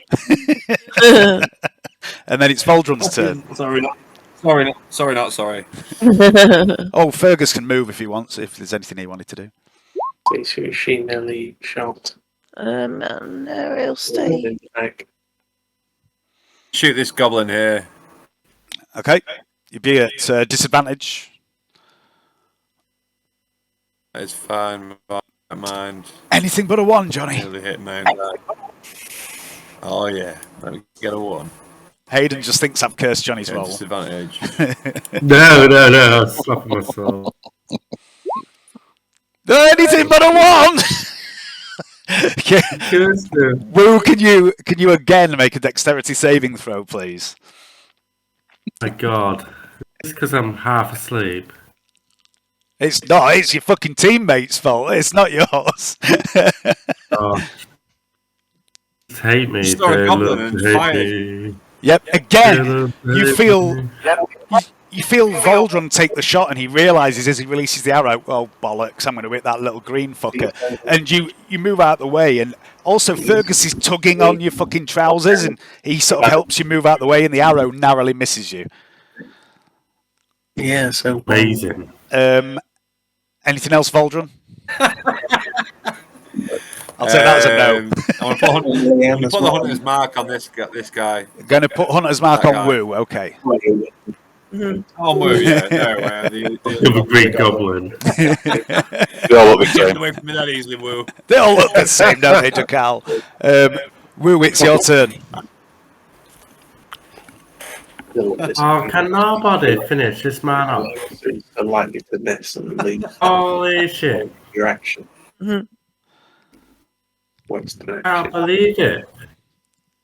It's almost worse than You're on advantage, Hayden, because I'm stood. Yeah. Yeah. I was for advantage then. Yes. I was about to make you make a dexterity saving throw against your own punch. That's a hit. Roll damage. That's enough. With a smack round the head. There's nothing to hit Hayden. There's nothing to hit Hayden. I'm punching him extra on the floor. You can do that. There's no need to roll. There's no need to roll to punch a dead man. He's not actively trying to avoid you. Unless you're the sort of person that would miss a corpse, then there's absolutely no need to roll. Missed him. You're out of combat, guys. Darwin, you find the body. We're out of combat. I know what time it is, but just very quickly before we wrap this up. Can I close the door on the shop and turn the sign to closed or whatever? You can, and you notice that all the letters on the sign are made out of little like drawings of cuts of meat as well. There's also a lock, that you can bolt the door. Retail if is you want. detail, Dave. Yeah, I'll do that then. I'm going to search the leader and the shaman. I'm going to go get the head for evidence. When I go to that council meeting in a minute, I'm going to take the head with me. Okay, Woo, give me an investigation or perception roll. Which one are you looting? Sorry, the leader or the shaman? I want to loot He wants to loot both. He wants to loot both of them, and he wants to hoover the loot up for himself. We'll put it in the group loot, won't we, Hayden? Like a good hobbler that you feel are. like that while everyone's shooting at me. Which one are you looting, Hayden? I'm going to loot the shaman. Okay. Make an investigation or perception check, please. Will do once I get to my character sheet. For some reason, I turn it off. Tabitha, what are you doing? And where's my dog? Where's my bloody dog? Has he just been? I told you, it's almost like he's not really there. He's such a good boy. Everything. Perception check, yeah. Yep. Okay. Oh, Tabitha, what are you up to? I'm going to look through the lock, and I'm going to tell the mushroom people that they'll probably come in shortly. Okay. And you see a few of them actually look up towards the door, but you can't hear them. Hayden, you found on this shaman 2 gold and 20 silver. Yes, I need that. Hold on. Are we putting this in our group loot like a good party, or are you going to loot yourself? I'm literally stood beside you, watching you. How long have we been playing role plays together, and you still expect that to be the case? No, I do expect it for this campaign. Not 2 gold, yeah. And how many silver? I must say, this is the only party I've ever known that have had to have this conversation. Are you literally going to put it into your pockets right in front of me, Hayden? We'll have this conversation next session when you're a bit sober.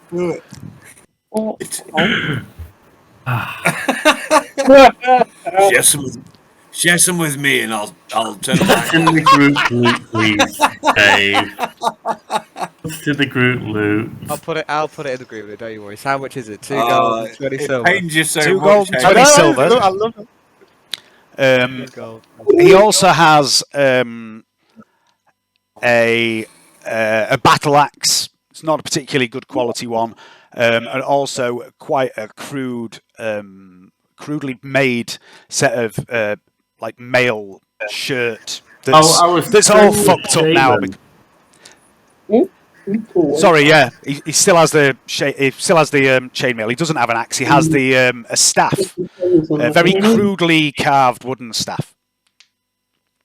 Okay, I will take the staff and put it in the group loot, ready for the dog to carry.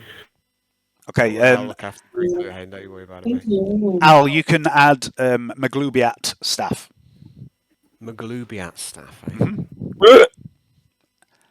No, goblin god.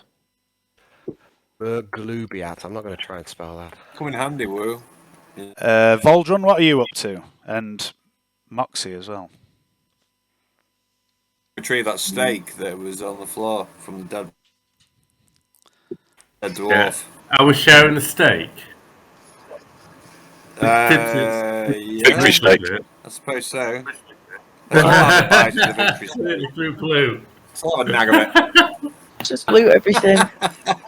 Sorry? Just loot everything. Well, you are going to, if that's what you want to do, but I'm just asking. I'm asking For this specific moment, what is each person doing individually at this exact moment? You can loot. We can assume you're looting everyone, but I want to know exactly what everyone's doing now. I'll have a look around. Okay. Make a perception check for me, please. Voldrum, what are you doing? I'm going to retrieve some arrows. Okay.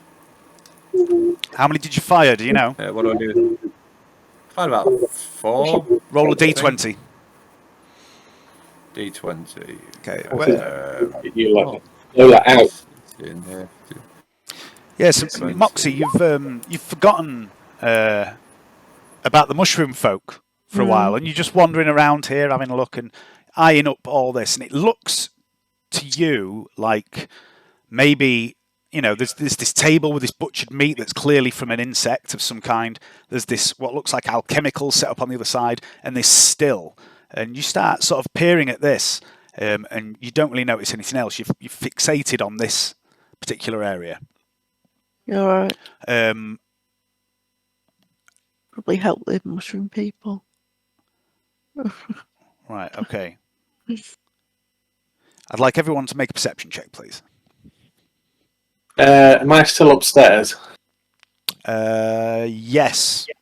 Because I was closing the door, I was looking for the key, and then I'd head back down again. So let me know when I head back into the room. Yeah. Okay. And presumably I don't make a perception check. Oh, fucking hell! We can see everything. Uther, you can smell something bad.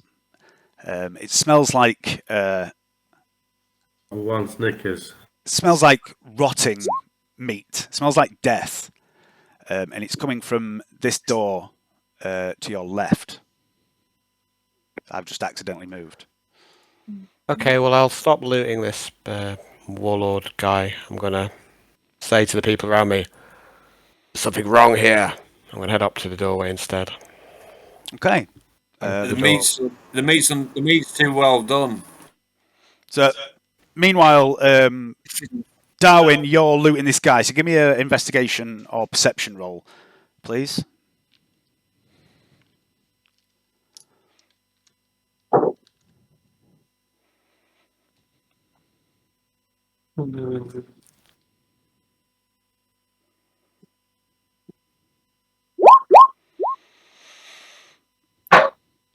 Oh. Okay. You find in his pockets 2 gold, 20 silver again. He has his meat cleaver, and he does have this stake that has an arrow through it. At this point as well, Voldron, you've found some arrows. You found 2 of the arrows you fired. Fantastic. Cool.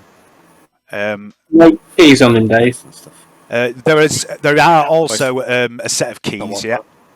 Right. Well, as soon as I get those keys, I'm hurrying downstairs. Okay. Right. I put in that gold in the group loot, I assume, James. Yeah, of course. Yeah. I'm not. Yes. I'm not even really bothered. I wasn't particularly looting. I suppose I may as well pick it up if I've spent the time looting.